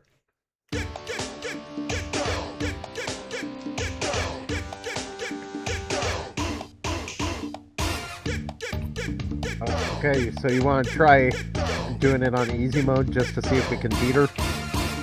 I don't think I'm gonna beat her, but sure, I will switch over to easy.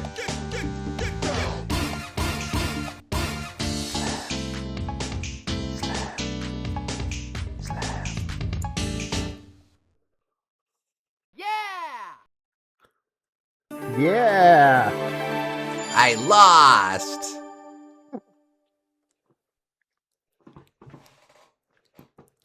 Alright, let's see.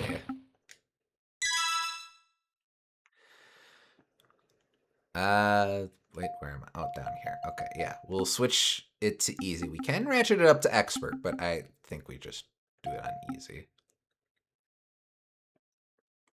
Nah. 2 points is fine. So with easy, they... Oh, no, these are different gameplay control styles. So I have been rocking normal, but I can switch to some of these other modes as well. Beginner adds quick inputs for some of the button combos. Arcade staggers it out a bit. I'm guessing that makes a little more sense depending on which on the Saturn controller's layout. And then special, I don't know what's going on here.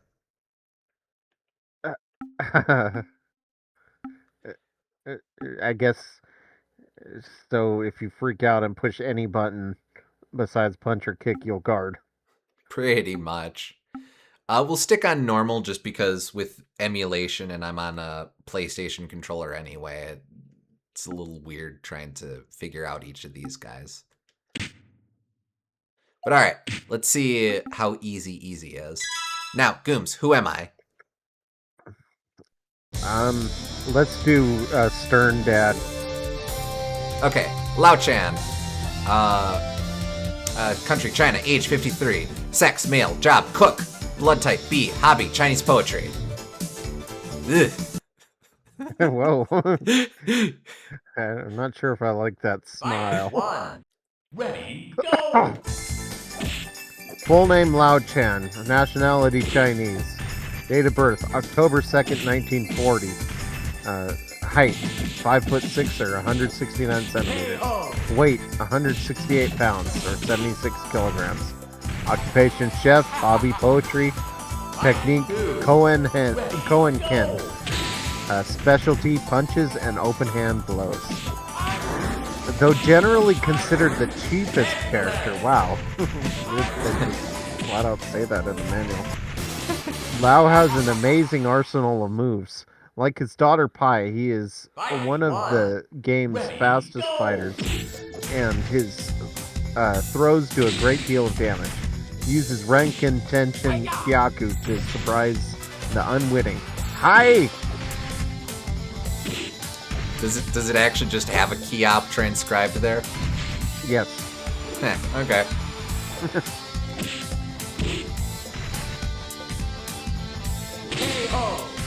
Jeffrey got me.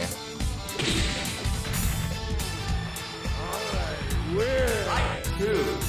Ready, go! Very much a fan of Jeffrey's dopey, I win! Okay, so I'll run through his special moves too. Renkintal, Renkintai, BC.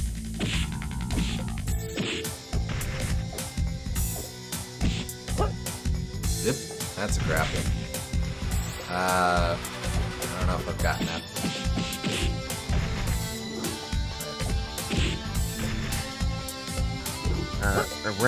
Rencho is BB. Oh, crap. Jeffrey got me.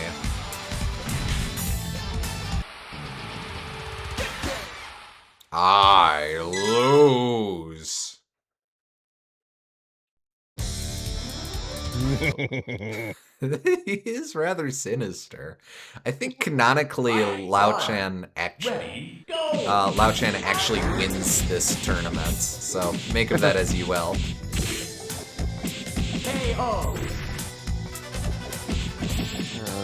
Somewhere in there was a BB. Kugeki is forward B. Oh, the elbow, I think. Taitori Senkyaku is C while standing from crouch.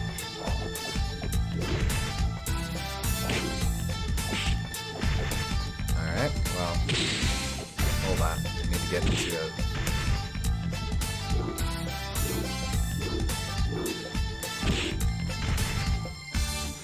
Ah, damn. Fight 3. Ready, go! Oh, I think that's it. Diagonally forward C is Renkaka Senkyaku. KO.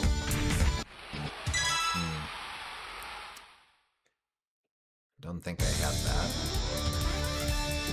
Wait, what does the brackets mean? Fight. One. Might be a Ready, you pair go. those things together. Oh. Yeah, if it's in brackets, that means you push them together. Okay. KO. Fight. Two. Ready, go. So A plus C together is Senpuga. Okay.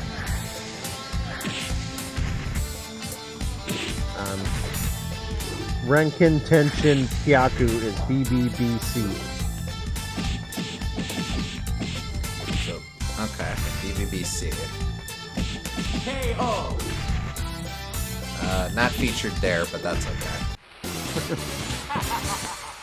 And then Renkin Tenshin Sokyaku is a variation of that. It's BBB hold down C.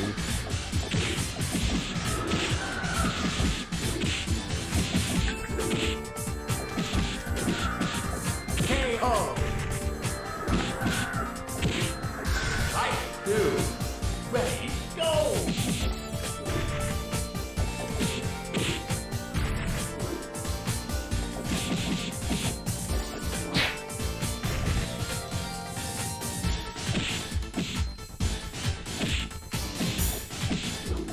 KO. I don't know that I actually pulled it off, but that's okay. Especially sinister with that city lighting. Ready, go. There's Tenshin Hainsho, which is press left, press right, B close to an opponent. Oh, that's his Mantis Stomp. Okay. Ow. Oh yeah, Kage's frigging header that he does is super humiliating. Ready, go. And then press. Wait. There's two inputs that are exactly the same here. Maybe they're Doesn't make contextually any different? KO. Well, the Shaka Show is diagonally Three. forward, press diagonally forward down, then B. And the Shaja Show is press diagonally forward down B. Well, I seem to be able to do a flurry of punches out of it, so maybe that's what's... Ah, come on! Going on there?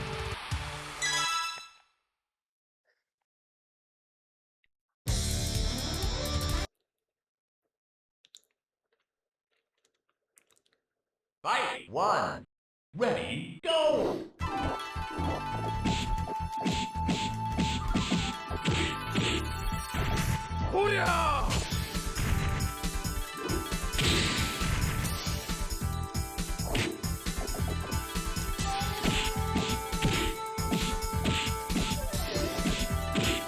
KO.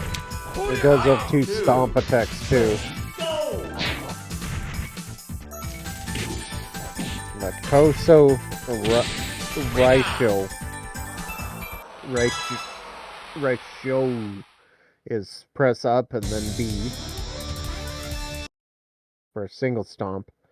And the Kosho Fight. One. Ready, go. oh wait, those are both the same, but a single stomp is press up and then B, and a double stomp is hold up and then press B a bunch of times.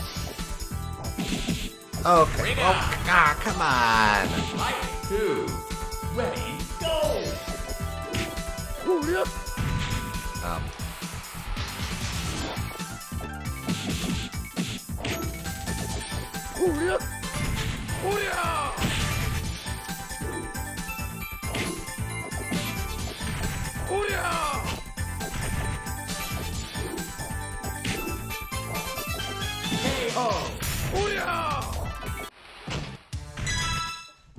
I think I did actually get the timing of one of the stomps. I missed the actual stomp, but I got the timing of it. Fight 1. Ready, go! Lau does seem a little bit more complicated than Jackie, but still basic inputs. Yeah.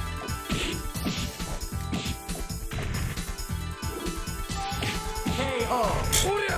Fight 2. Ready, I think if I switch characters, it'll retain where I am in the arcade ladder.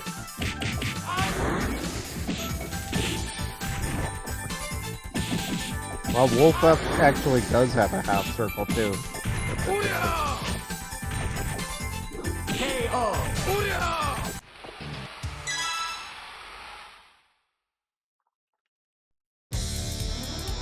Yeah, Wolf and Kage have half circles, Oh, okay. but generally One. that's about it. Ready, go!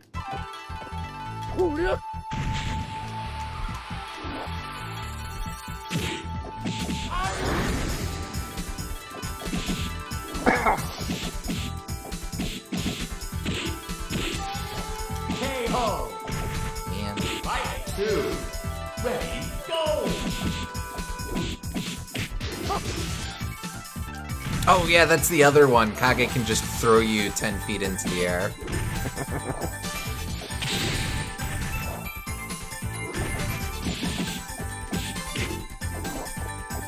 I appreciate as well that your feet enlarge when you do the drop kick. Oh, yeah. Fight To 3. sell the impact a little more. Go!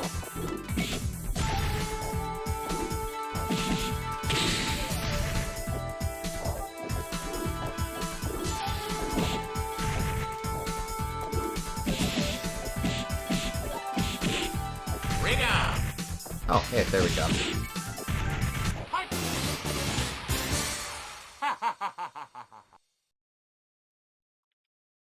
Fight 1. Ready, go! Now Pai's about to body me.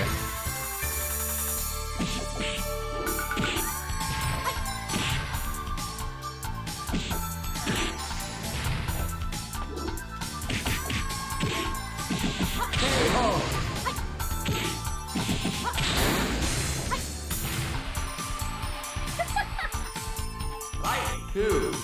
Ready, go! I guess she has more Mantis stuff. Well, no, because they introduce a character in Virtua Fighter 2 who is distinctly doing Mantis style.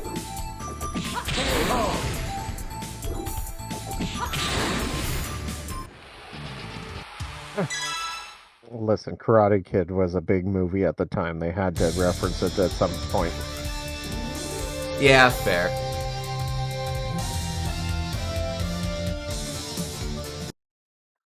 If you do want to see me try out someone else, though, just let me know. Fight 1. Up to you. Ready, go! Might want to use your best character if you want to have the best chance of beating. What's her name? Dural. Dural. KO! Fight 2. Ready, go! Usually the roles are reversed in this sort of situation, I have to say. Just getting beat up constantly by your daughter. A bit, yeah. Alright, well, usually I play as Jeffrey. Jeffrey McWild, country, Australia, age 36, sex, male, job, fisherman, blood type A, hobby, reggae music. I have to say, I've seen Jeffrey spelled Jeffrey, and I've seen it spelled Jeffrey, Jeffrey.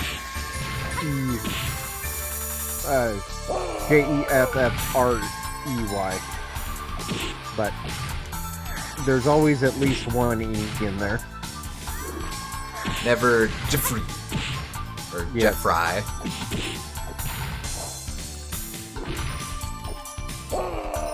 KO! Jeffrey's fun because Pancration is just Greco wrestling, so just suplex. Ready, go! Yep.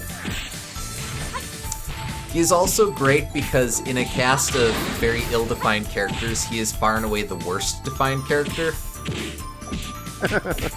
Like, everyone else at least has something of a story going on. Akira is tied to his specific fighting style, and he gets roped into the different plots with the bad guys. Pai-chan and Lao-chan have their own familial drama. Kagemaru is linked to Dural. Sarah Bryant was abducted by the bad guys and brainwashed, and Jackie is trying to save her and stuff. Wolf Hawkfield is kind of doing his own thing, but he's at least is a rival to Akira. One. Ready, Jeffrey go! is just there. Like, his whole story is that he's a fisherman who had a fisher boat. But the fishing boat was wrecked by the Satan shark. And so he fights in order to get money to go after the Satan shark. I can appreciate a good, like, Fight, two, Moby Dick go! motivation. Believe I may mix these up, but so his backstory in the first game is he needs his boat was destroyed, so he needs the money that the world tournament can provide to get a new boat to go after the Satan shark. Virtua Fighter 2. He got some money, but the Satan shark destroyed that boat too. Virtua Fighter 3. He did really poorly, so he has to just keep trying to get enough money for a good boat. Virtua Fighter 4, I think he got another boat, and he got another crew, but the Satan Shark again destroyed it all, so he has to enter the tournament again. Virtua Fighter 5 finally has a boat, finally has a crew, he's all good, but he can't find the Satan Shark. It turns out the bad guys have abducted the Satan Shark. And Jeffrey is like, hey, only I can defeat the Satan Shark. And so he goes to rescue the Satan Shark that was abducted by the bad guys. You know, I'm normally against goofy characters in this kind of series that, like, don't fit in with the game, but I would not be against having a joke character randomly in here that was just the Satan Shark. I would so love to see the Satan Shark actually crop up in one of these. Now, I will say, Jeffrey is explicitly an Aboriginal man. I don't remember if he's Maori or if he's another people. So you can argue that it's a bit unfortunate that the one really silly character is a native character. This is somewhat offset. Wolf Hawkfield is also is supposed to be Native American, and he's a bit silly being a professional wrestler, but he's still taken somewhat seriously.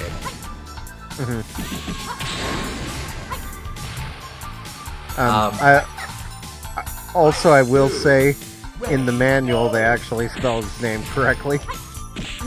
It's Jeffrey, speaking of what I said earlier. Which is to say they've spelled it incorrectly because later games stick with this Jeff Fry spelling. Okay.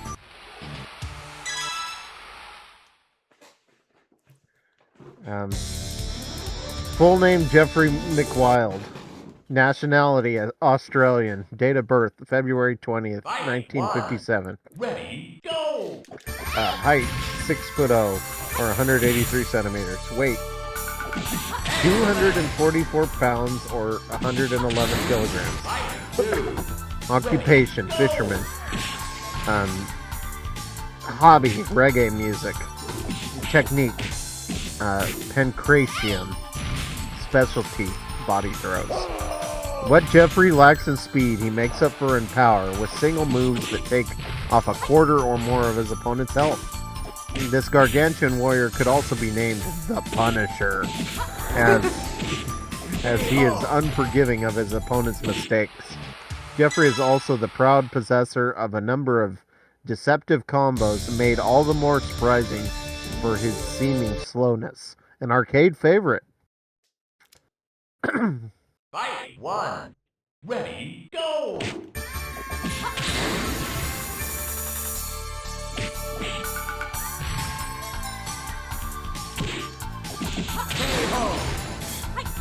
Fight 2. Ready, go!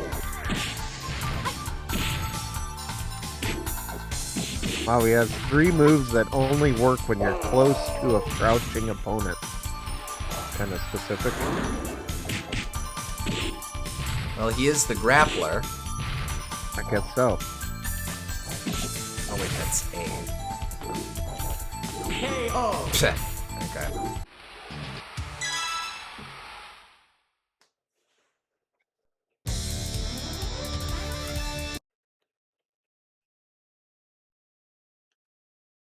Fight 1. Ready, go!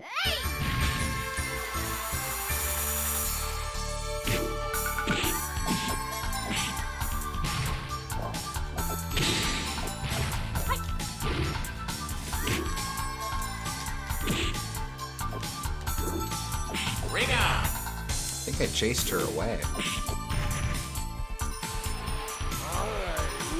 Fight 2. Ready, I would. He's a very Bluto sort of character.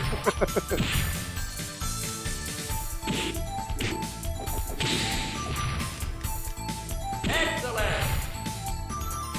Fight 3. Ready, go!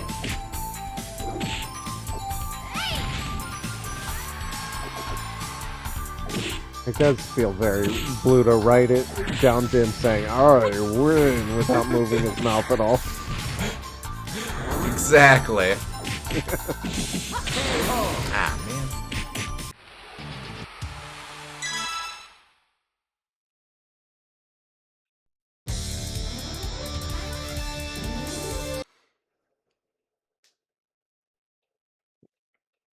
Fight 1. Ready, go! Ooh, that was a good counter. I knew that she specifically has a counter for the high kicks like that. Excellent! It'd have to be, yeah. Fight 2. Where she grabs the leg and then pulls you down. That's cool. There we go.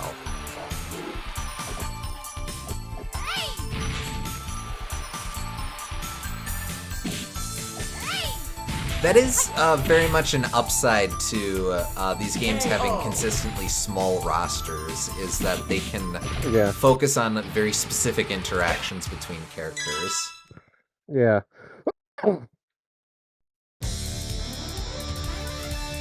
For a lot of fighting games, it can kind of feel like you don't really interact with the other character directly. It's like you're really playing floating hitboxes and not what you see on the screen, but that makes it closer to like you're actually controlling a character. Fight 2. Ready, go!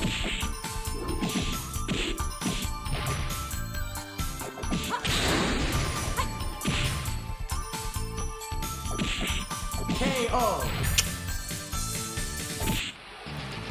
I think I should just experiment as the rest of the cast so we can at least see what everyone else is like.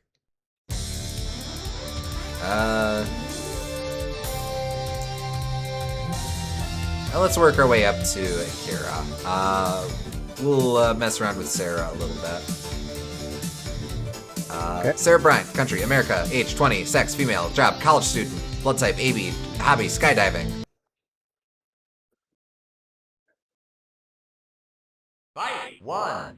Ready, go! Although less powerful than her brother, Sarah is Jackie's equal in agility and speed, and is almost as quick with her stomp attack. Her knee attacks are formidable, but leave her vulnerable when missed. Use her double-step knee to sucker in opponents who like to move in on missed attacks. Yahoo! KO. That's her knee. Wow. Fight Oh, two. there you go. And there's the Yahoo! Go.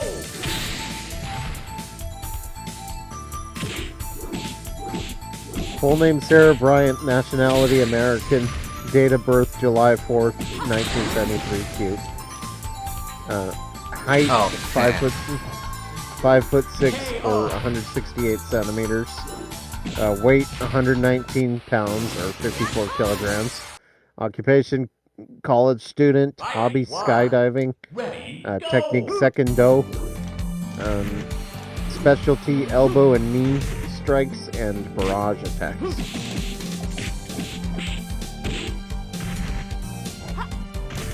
Oh, KO. I at least got the stomp. I just whiffed up.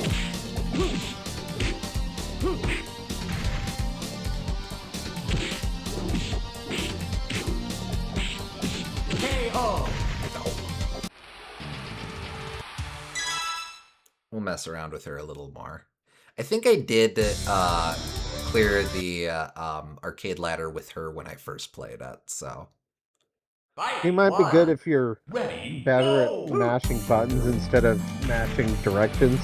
She has a lot of attacks that are just buttons. I could see that.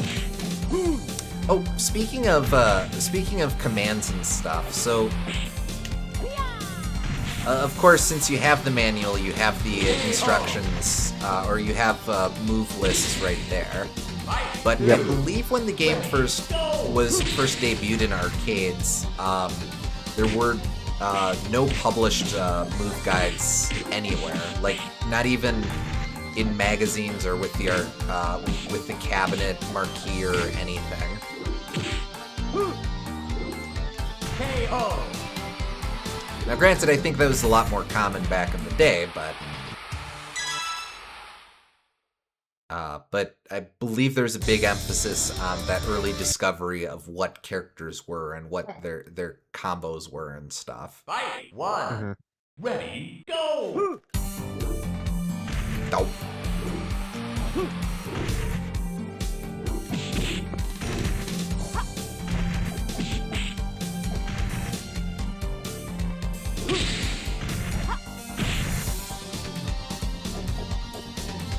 KO.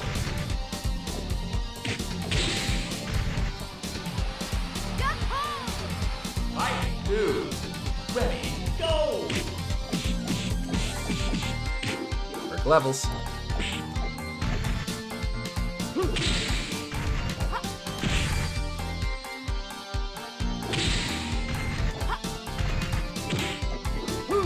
Ah, crap. Here we go. KO. Fight three. Ready. Go.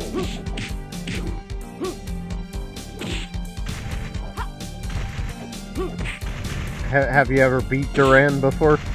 I have not. Okay. I have taken, like, one fight against her before, but that's about it. She's tough, and the series really doesn't give you many opportunities to practice against her. Fight one. Ready. Go. That's another sort of advantage to the games being as plot light as they are. Like, we know from lore stuff who Dural is supposed to be and stuff, but Ready. Go. because it's so unimportant within the games themselves, there's a lot of mystique to her.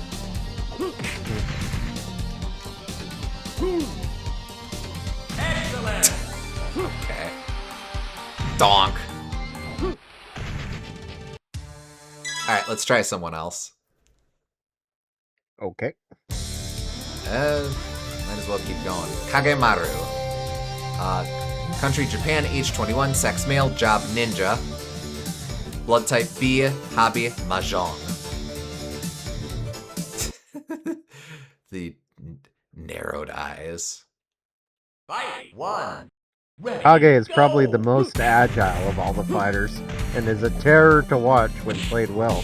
His roll kicks combine defense with a surprise offense, while his somersault attacks make him a threat from halfway across the ring.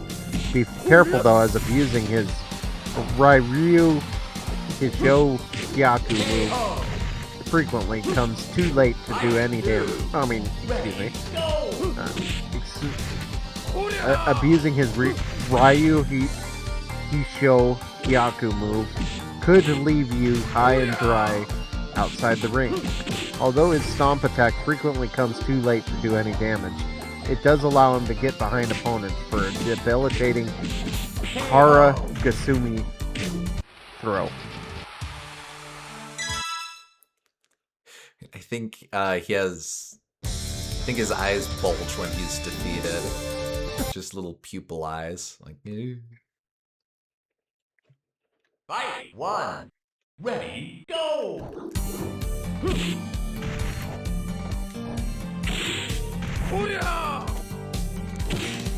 Like that's an example there. He's got very delayed stomps, so especially on this level,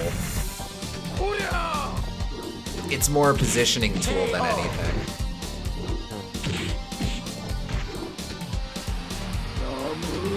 Fight 2. Ready, go!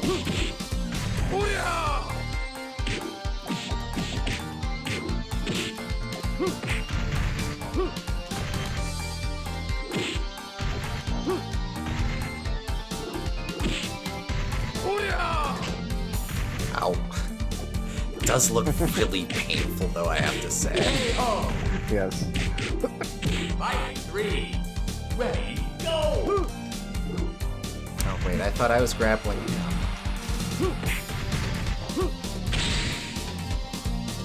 Excellent! There, let's see. Oh, can't really see from that angle.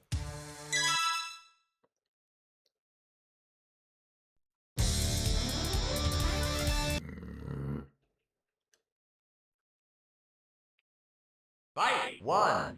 Ready, go!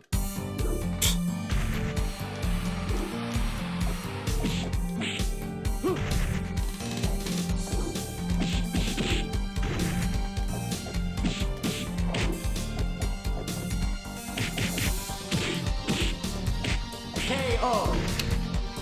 Fight 2. Ready, go! There's that punch to the face technique. It's not as glamorous, but Effective. hard to argue with results.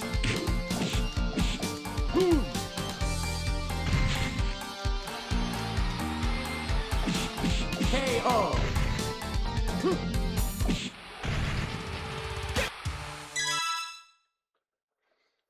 I wouldn't mind getting a victory. I guess I did get a victory. I guess. Fight 1. Ready, go! If you want to try a half circle starting with the left, Ring out! you can do that plus C. And that's his Fight 2. Kaiten Jizuri Kyaku. Oh, there we go. Ow.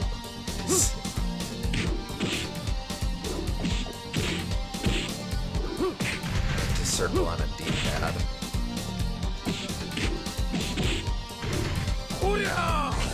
Oh, neck snap. KO.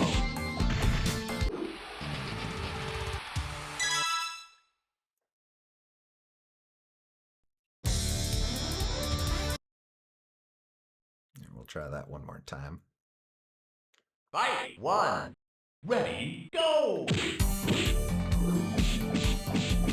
He also has a technique where you press KO.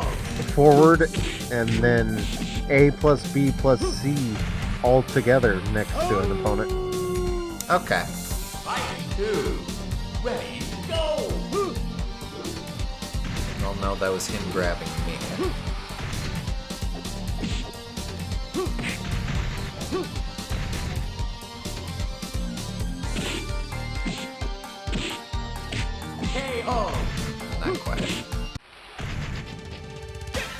see if I can't. I'll start over earlier in the ladder to mess around with some of these.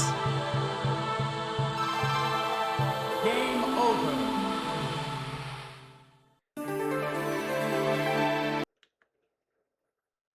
And let's just make sure I actually do have easy on. I do have easy on, I just suck.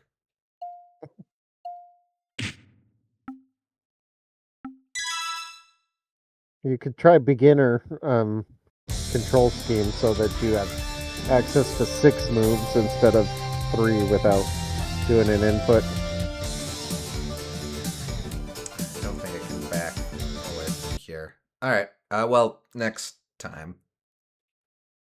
Fight 1. Ready, go! I think that's it.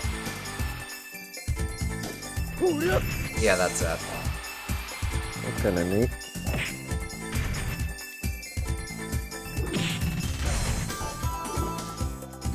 KO! Fight 2. Ready, go! KO!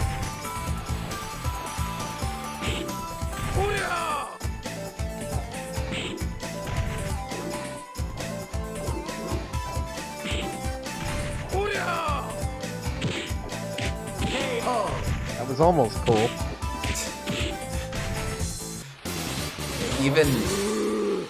Even low-level Jackie keeps ducking out of the way. 1. Ready, go!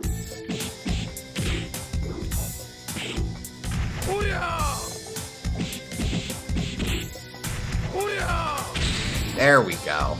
Yeah, I'm cool. KO! Fight 2. Ready, go!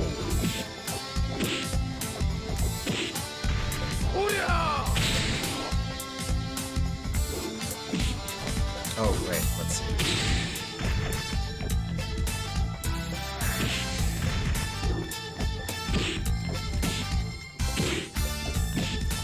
I like that the special moves all have their own weird sound effects.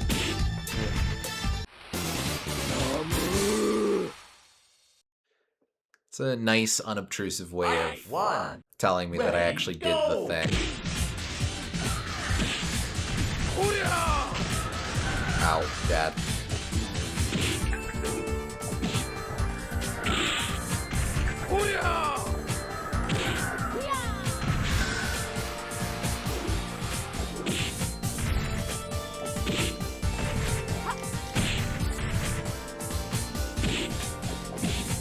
KO!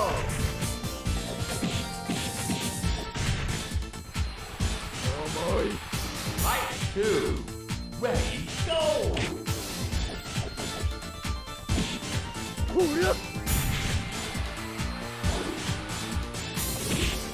But I do want to try the cool guy backwards kick. Let's see.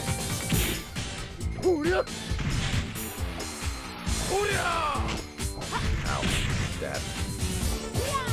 KO!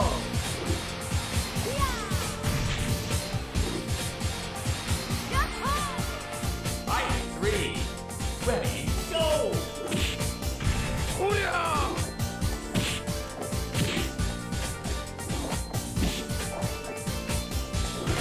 No, don't run away! Why?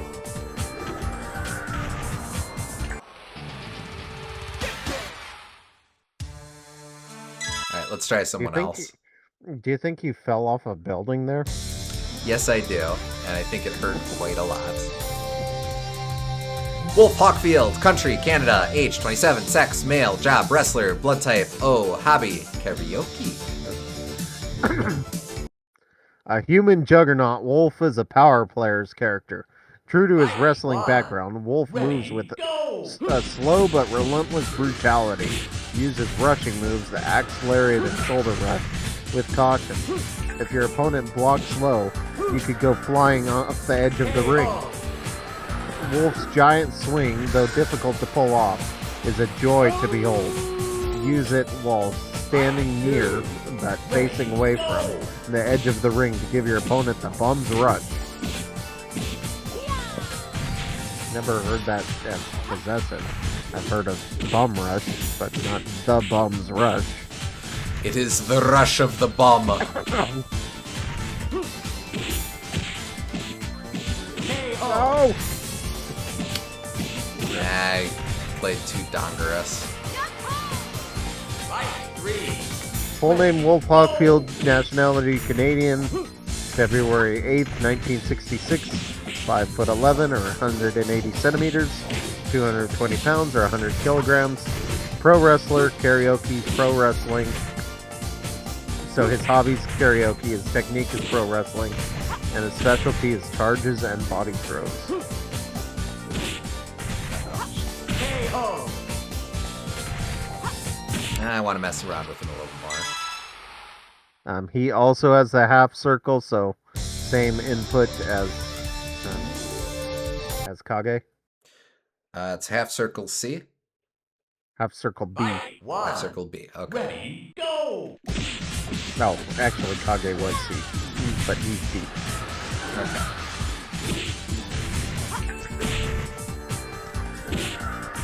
Ring out. Sarah, chill.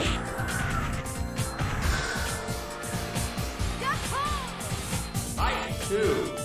Ready, go.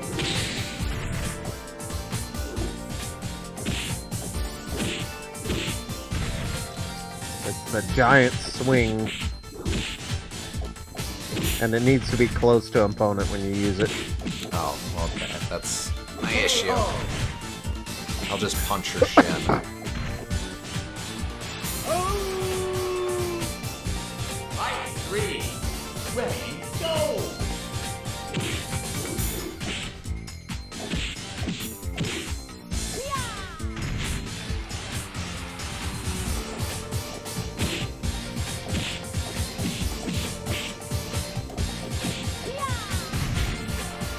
No, I'm supposed to be doing the big KO. swing.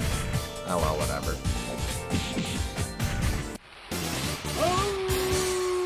You are doing good damage, so if you can get a hit on, Ready, pretty good. go.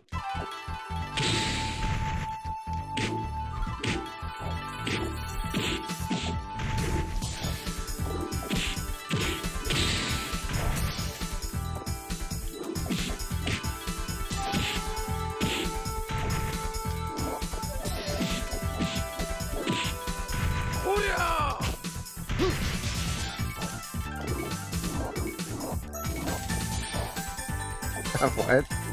Time over. Oh. Fight Oh, Yes. he was timer stalling. go. Dastardly. I was taken in by his swanky moves.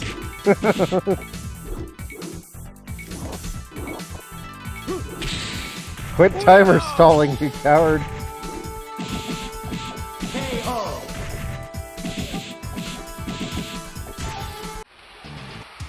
Guess Kage's the Jigglypuff of this game.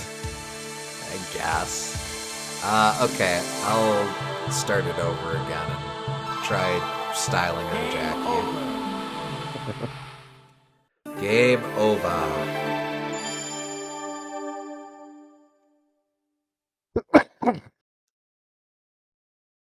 Jackie always makes you feel good about yourself. He does. Okay, we'll try beginner. I honestly don't know where I have half of these buttons set up, but we'll figure it out.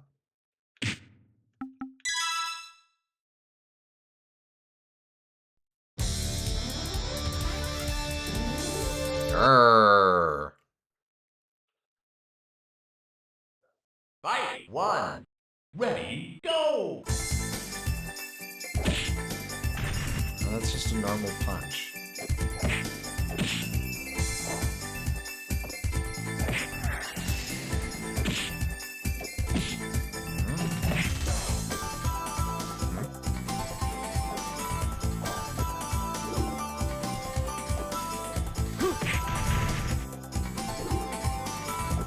Is that it? I don't think so. KO.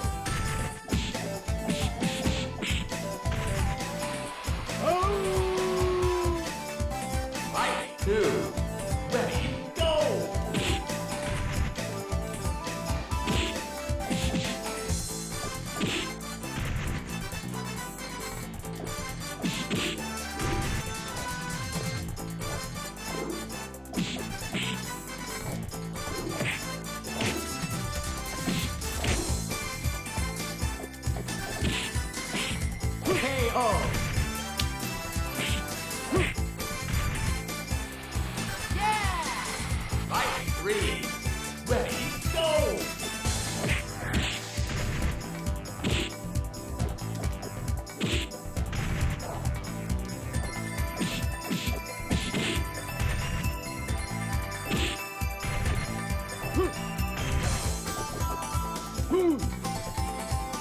Donk.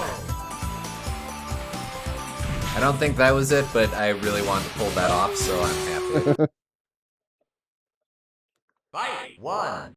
Ready, go!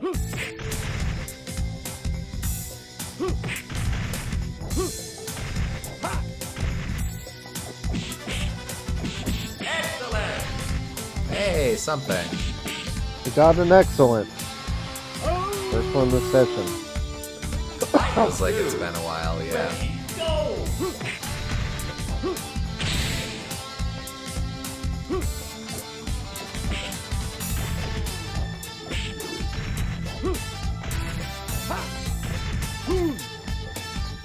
Donk.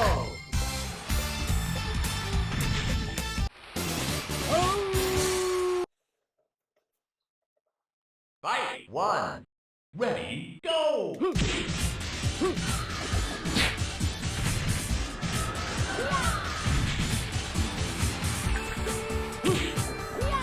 Excellent! Well, that's not great. Fight 2. Ready, go!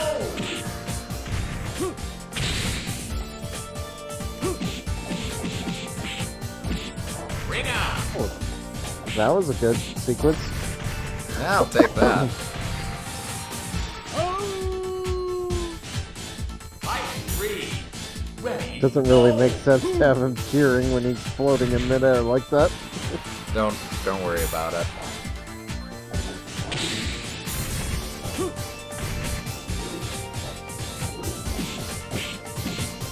KO!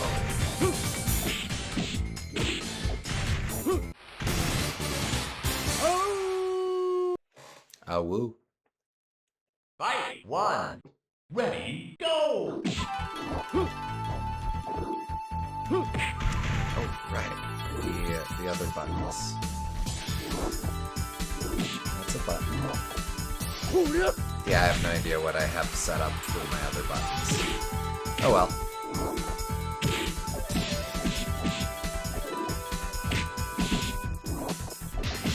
KO! Fight 2. Ready, go! Sucks. Excellent! Okay, I said this game is realistic, but Kage stretches the suspension of disbelief a little bit. I mean, he's the cool ninja guy. He does all the ninja flipsy shits. Yeah. I'm gonna be Pai-chan. Okay. Country, Hong Kong. Age, 18. Sex, female. Job, action star. Blood type, oh. Hobby, dancing.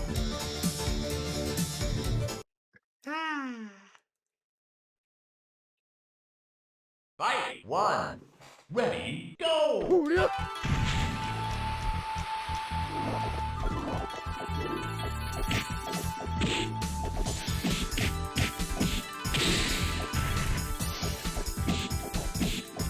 Ring out!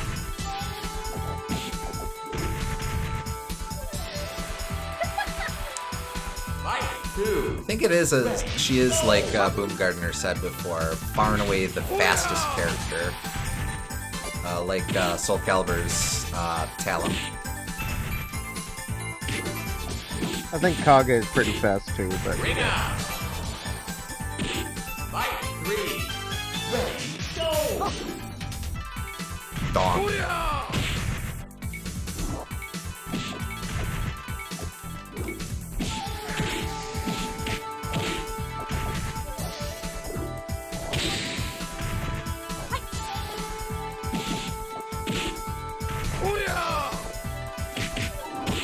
let's see if I can read Pai-chan sideways. Oh, yeah. Unlike her father, Pai has learned that the best defense is a strong offense. She can grab her attacking opponents and throw them to the ground, and her stomp attack has a fairly high success rate. As a handicap, try playing without her rapid punch moves and concentrate on throws instead. Aye?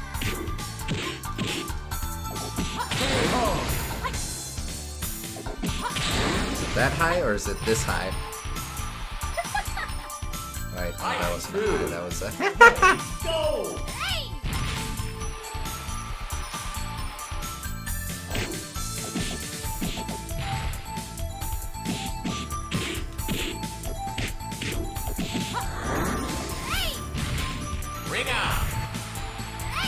Okay. Fight 3. Ready, go!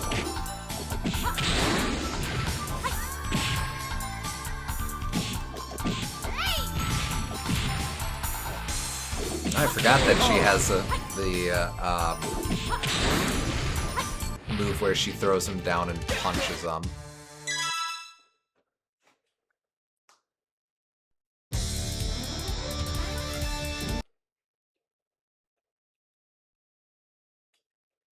Fight 1. Ready, go!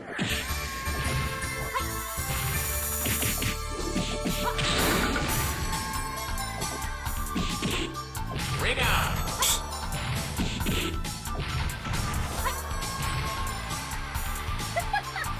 Fight 2. Ready, go!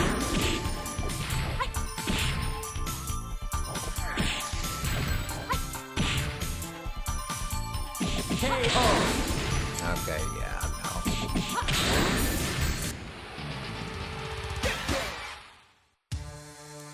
Alright. One more. One more, and we'll take it from the top. Game over! Now let's see if I have this right.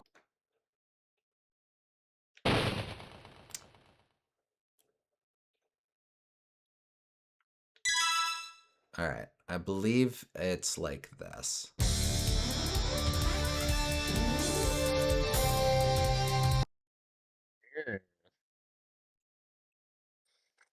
Fight 1. Ah, no, not Ready, quite. Okay. go! Oh, is there a secret character for my button input? Yes, there is. Can't remember if you have to input it under Akira or Jackie, though. I will Google it. Well, I will...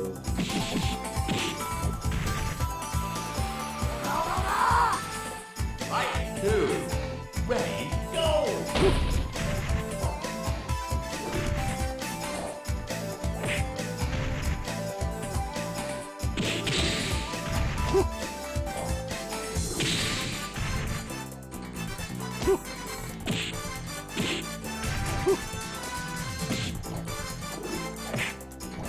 KO! Oh, you can play as Darrell. Yes, you can. So, He lied to me. well, it would have been more impressive if I had Fight gotten one. the input Ready, correct, but go. yes. Although I guess technically she's not an unlockable character, so meh. Yeah, no, she It is. is a Go ahead. secret character in a lot of the games, I believe. It is over Akira, and you push down, up, right, A, plus left. Okay, that's what I thought I entered. I must have messed it up somehow. But It's spelling Darrell. I was gonna say, the hint is her name. Yeah, Fight 3. Ready, go! but it's A plus left at the last, not A then left. See, I thought I did that, but okay, I'll try again.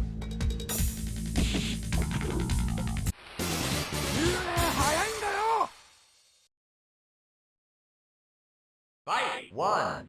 Ready, go!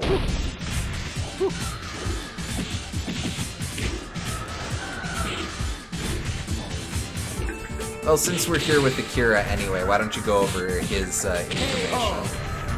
Sure.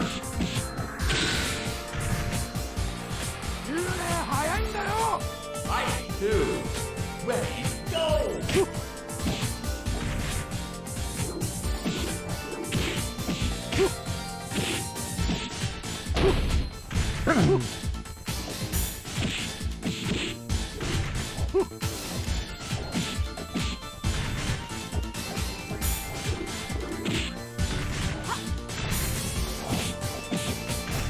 I think Sarah has my favorite stage theme.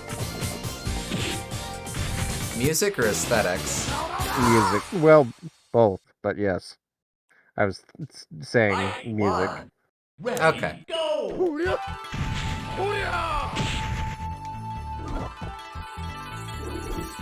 Akira is an especially difficult character to use well, as most of his high-powered moves require a combination of several button presses, while he is standing within grabbing range of his opponent. However, his Moko Kohazan and Renkin Tai are formidable distance attacks. Learn some of his flashier moves, such as the Toshin Sotai and Yoshi Senrin. The animations alone are worth the effort.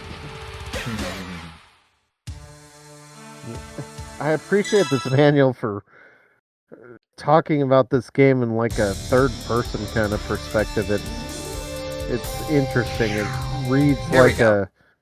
it almost reads like a game FAQs instead of Fight 1. Ready, go! instead of the actual manual to the thing. A bit, yeah. Of course, I have no idea what Dural's moveset is. Yeah, I can't help you on that one. KO!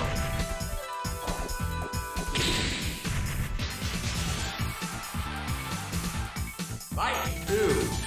Ready, go!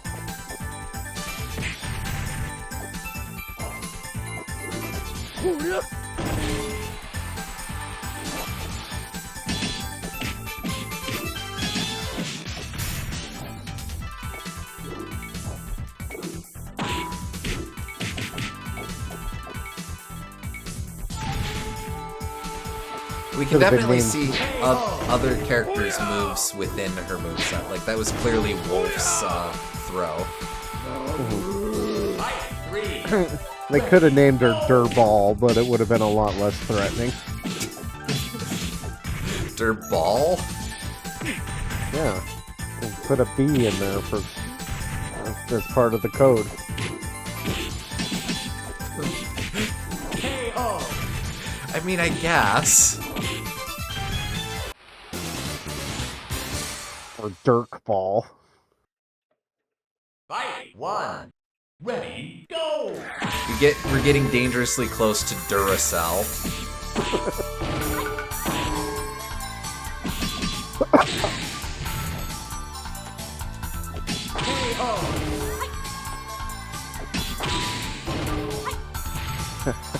She makes clanging noises when she says that's funny.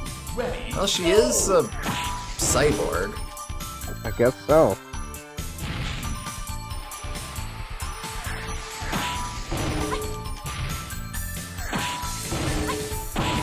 It shows that no matter how good you are, you will always be inferior to the machine. KO! Future comes for us all. And losing as Dural, you have to put the code in again to start back up as her.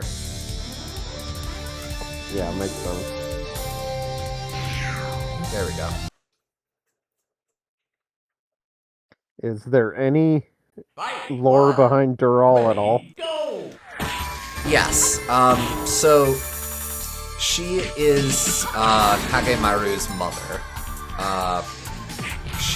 Kagemaru comes from a ninja village.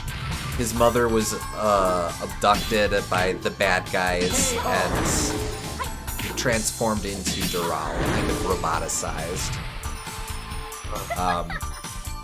After the events of Virtua Fighter 2, Kagemaru rescued his mother,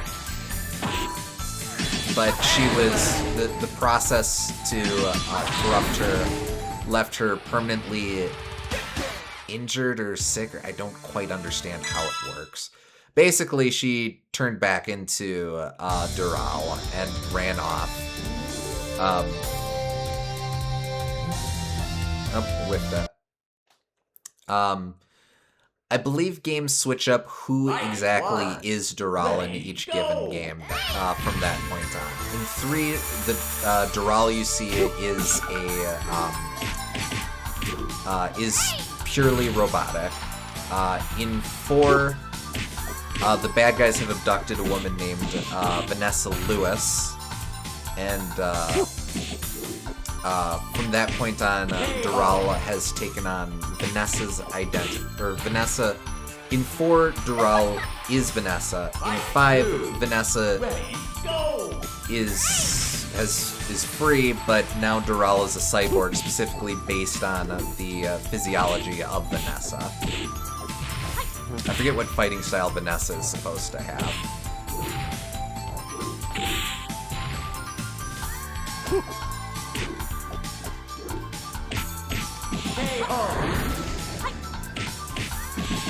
But basically, the character is someone. Again,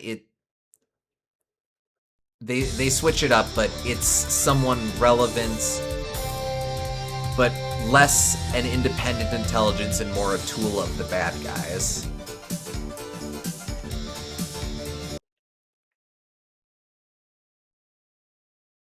I think the one hint you get at any of this within the games themselves are, if you do a perfect clear of Virtua Fighter 2, you get a little cutscene of Dural's face cracking, revealing actual human eyes beneath the metal mask.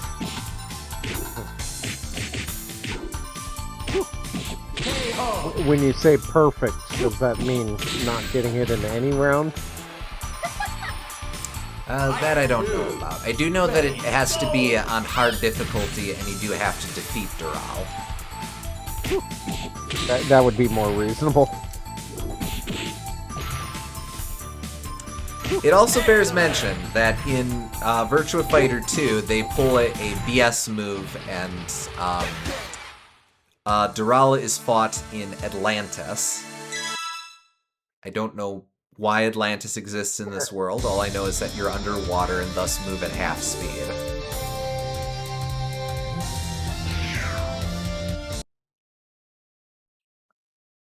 It is sort of funny, though. Fight 1. Ready, go!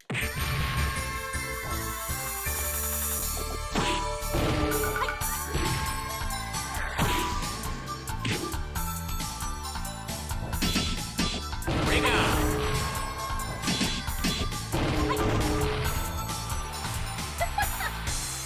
Fight 2. Ready, go! The little hits against her sound like... It's like, it's not just that you're hitting metal, it's that you're also hitting the metal with metal. Like you're hitting a sword against her. Oh, yeah.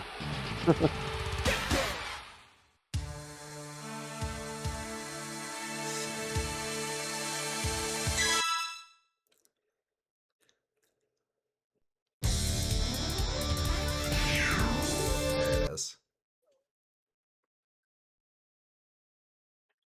Fight 1. Ready, go!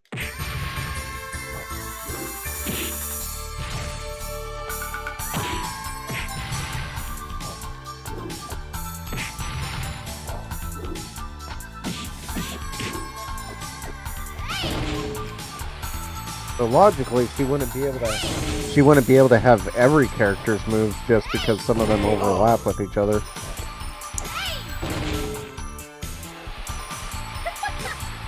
That might be a separation of lore and gameplay thing, yeah. Like, I think lore-wise, she's supposed to have all the fighting styles.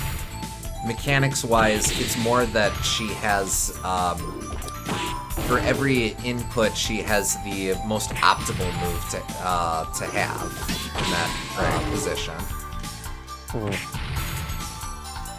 KO! Oh, that's it. But alright, I think that's about everything I wanted to show off with this one. Not a super inspiring ending, but I did get through No, the that's arcade fair. ladder once. Yeah. Game over. So, like I said, an extremely, extremely simple game. But at the same time, I really respect what this game is going for. I do too. I feel like I want to play it at some point and just run through it with all the characters and see if I can get a good feel for them. But no, I appreciate that this is very clear in what it wants to be, and it's the sort of game that I can both understand being extremely popular at the time for what it offered, and I can also understand it being so stuck in appealing to that specific sensibility that it's a hard sell to modern audiences in a lot of ways. But I think if you're approaching it on its own terms and trying to get at what it's trying to be, I think it has a lot to offer that's distinct from other games. Absolutely agreed, yeah. And I'll say as well, this isn't even my favorite in the series. I think 2 strikes the best balance in terms of being this type of game where it's very simple, but also refining things a bit, adding a couple things with its 2 extra characters. You do lose they do improve the graphics a bit, which you could say is a bit of a step down, but at the same time, it's still pretty polygonal. You only had like a year or 2 worth of technological advancements, so I don't know. And you get just that much more personality put into the movesets, while also retaining that sense of characters as expressions of fighting style that I think makes this so interesting. Well, and Virtua Fighter too. You gotta respect just how much they improved the graphics when it was still very early on in polygonal history. That's true. But of course you mean the Genesis version of Virtua Fighter too. Got it in one.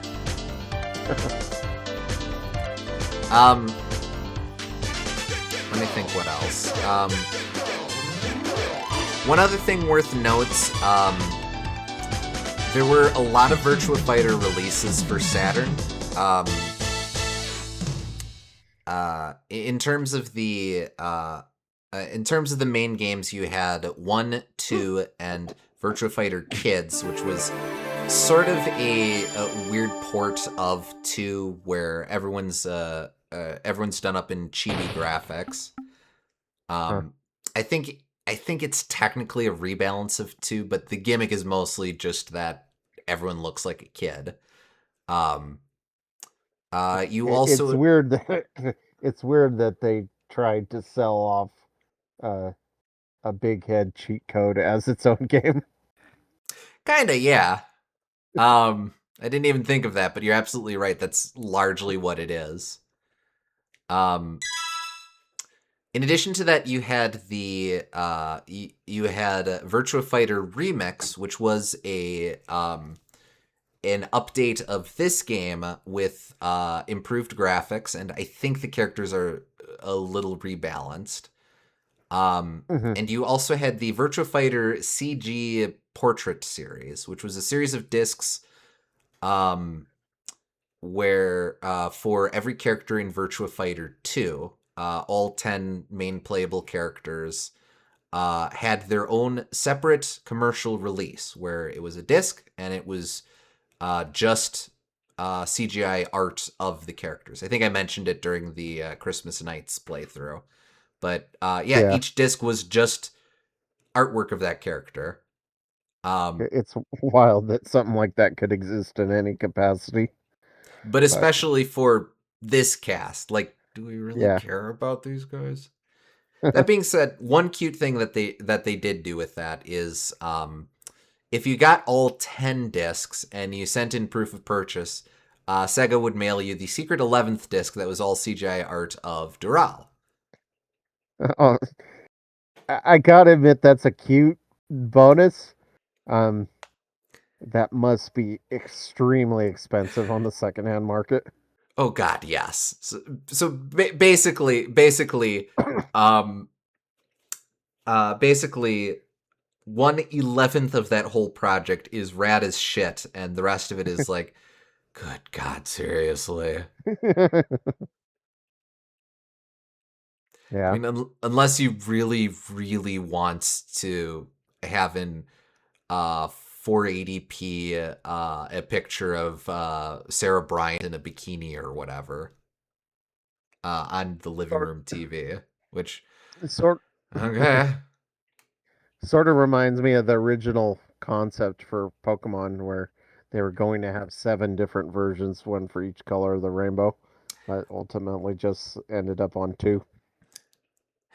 A bit, yeah, except there's not even, you don't even play Virtua Fighter in the CG portrait series, I Yeah. don't think. It is literally just pictures. Uh, So I guess the analogy is it's like the Pokemon images in the Game Boy printer or whatever. A Game Boy camera? Whatever.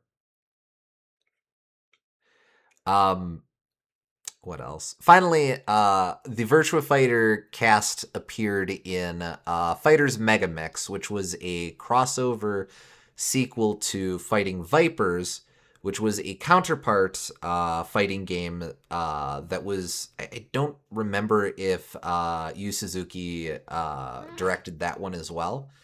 It was sort of an alternative to Virtua Fighter of that era. But Fighters Mega Mix combined the cast of Fighting Vipers with the cast of Virtua Fighter 2, plus a bunch of weird oddball bonus characters for variety's sake. That's the game with the Daytona Hornet as playable. Um, it also has two of the kids versions of the Virtua Fighter characters. It has Bark and Bean from Sonic the Fighters and a bunch of other weird pulls like that. Kind of a neat idea, but uh, but pretty inside baseball at that point. yeah, for sure. Like cool that it exists though. The Saturn was very much the Virtua Fighter casts or the Virtua Fighter series' heyday, but you would get later releases on later consoles. I don't remember if the Dreamcast ever got Virtua Fighter 3. Um, I know by Virtua Fighter 4, the games were on PlayStation 2, and then Virtua Fighter 5 was an '06 release, and we're only now finally getting a new one of those, but you know. Um, Yes, Virtua Fighter 3 was on Dreamcast. oh, okay. Okay. I think that was 99, so it would have been early Dreamcast. Mhm. Dreamcast didn't last super long, but No, it was uh Virtua Fighter 3 in the arcades was um 96 actually. oh wow, Uh, okay. it was a location test originally in July of 26th and then released proper in September 1996 and then Dreamcast got it in 98. So, Okay. Would have been launch window for Dreamcast then. Maybe even yeah. launch title? Huh. Then in that case, I guess that continues the trend of Sega designing around or designing their consoles around Virtua Fighter experiences. Uh, Uh, it was in fact a launch title, November 27th, 1998. okay. I guess that really says a lot about how quickly Sega advanced their tech throughout the 90s. Virtua Fighter 1 on in the arcade was 93. So from and then like I said, the Dreamcast was largely based around the Naomi board.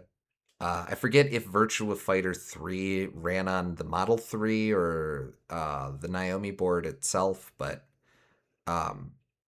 even if you just look at screenshots of Virtua Fighter 1 next to Virtua Fighter 3, world of difference in terms of appearance and such. Crazy to think that happened in 3 years. But I think I'm kind of going on a little bit of a tangent here. What do I want to wrap with?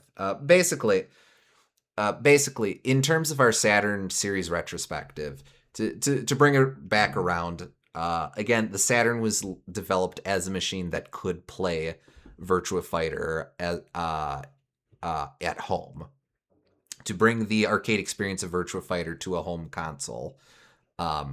There were many other reasons why Sega wanted to develop a successor to the Genesis, but that was priority one, was getting and emulating a proper Virtua Fighter experience, and we certainly have that. It is a good game to exist. It is a great game, but also it is a good and very important game to be able to take to home and say, this is the power of what Sega can do. This is the power of what Sega's new console can do. This is what you want this experience. This is a big experience to own. And that's all well and good. But the question then lies, where do we go from here? And that is the question that we will continue to look at as we continue to explore this Sega Saturn series showcase spectacular spiffiness. I don't know. We'll work on that. Next time when we continue this, we look at another one of the another early release for the Sega Saturn. It was a launch title for us in the States, a launch window, I believe, in Japan. We get into our first fairly obscure title for the Saturn with Clockwork Knight. I believe it's a 2D platformer. It is, yes. I'll have a bit more information to present on that once we get to it, but that'll be something to look forward to next week. So until then, thank you for joining us. We hope y'all had fun, and we'll catch you on the next stream. Catch you next time.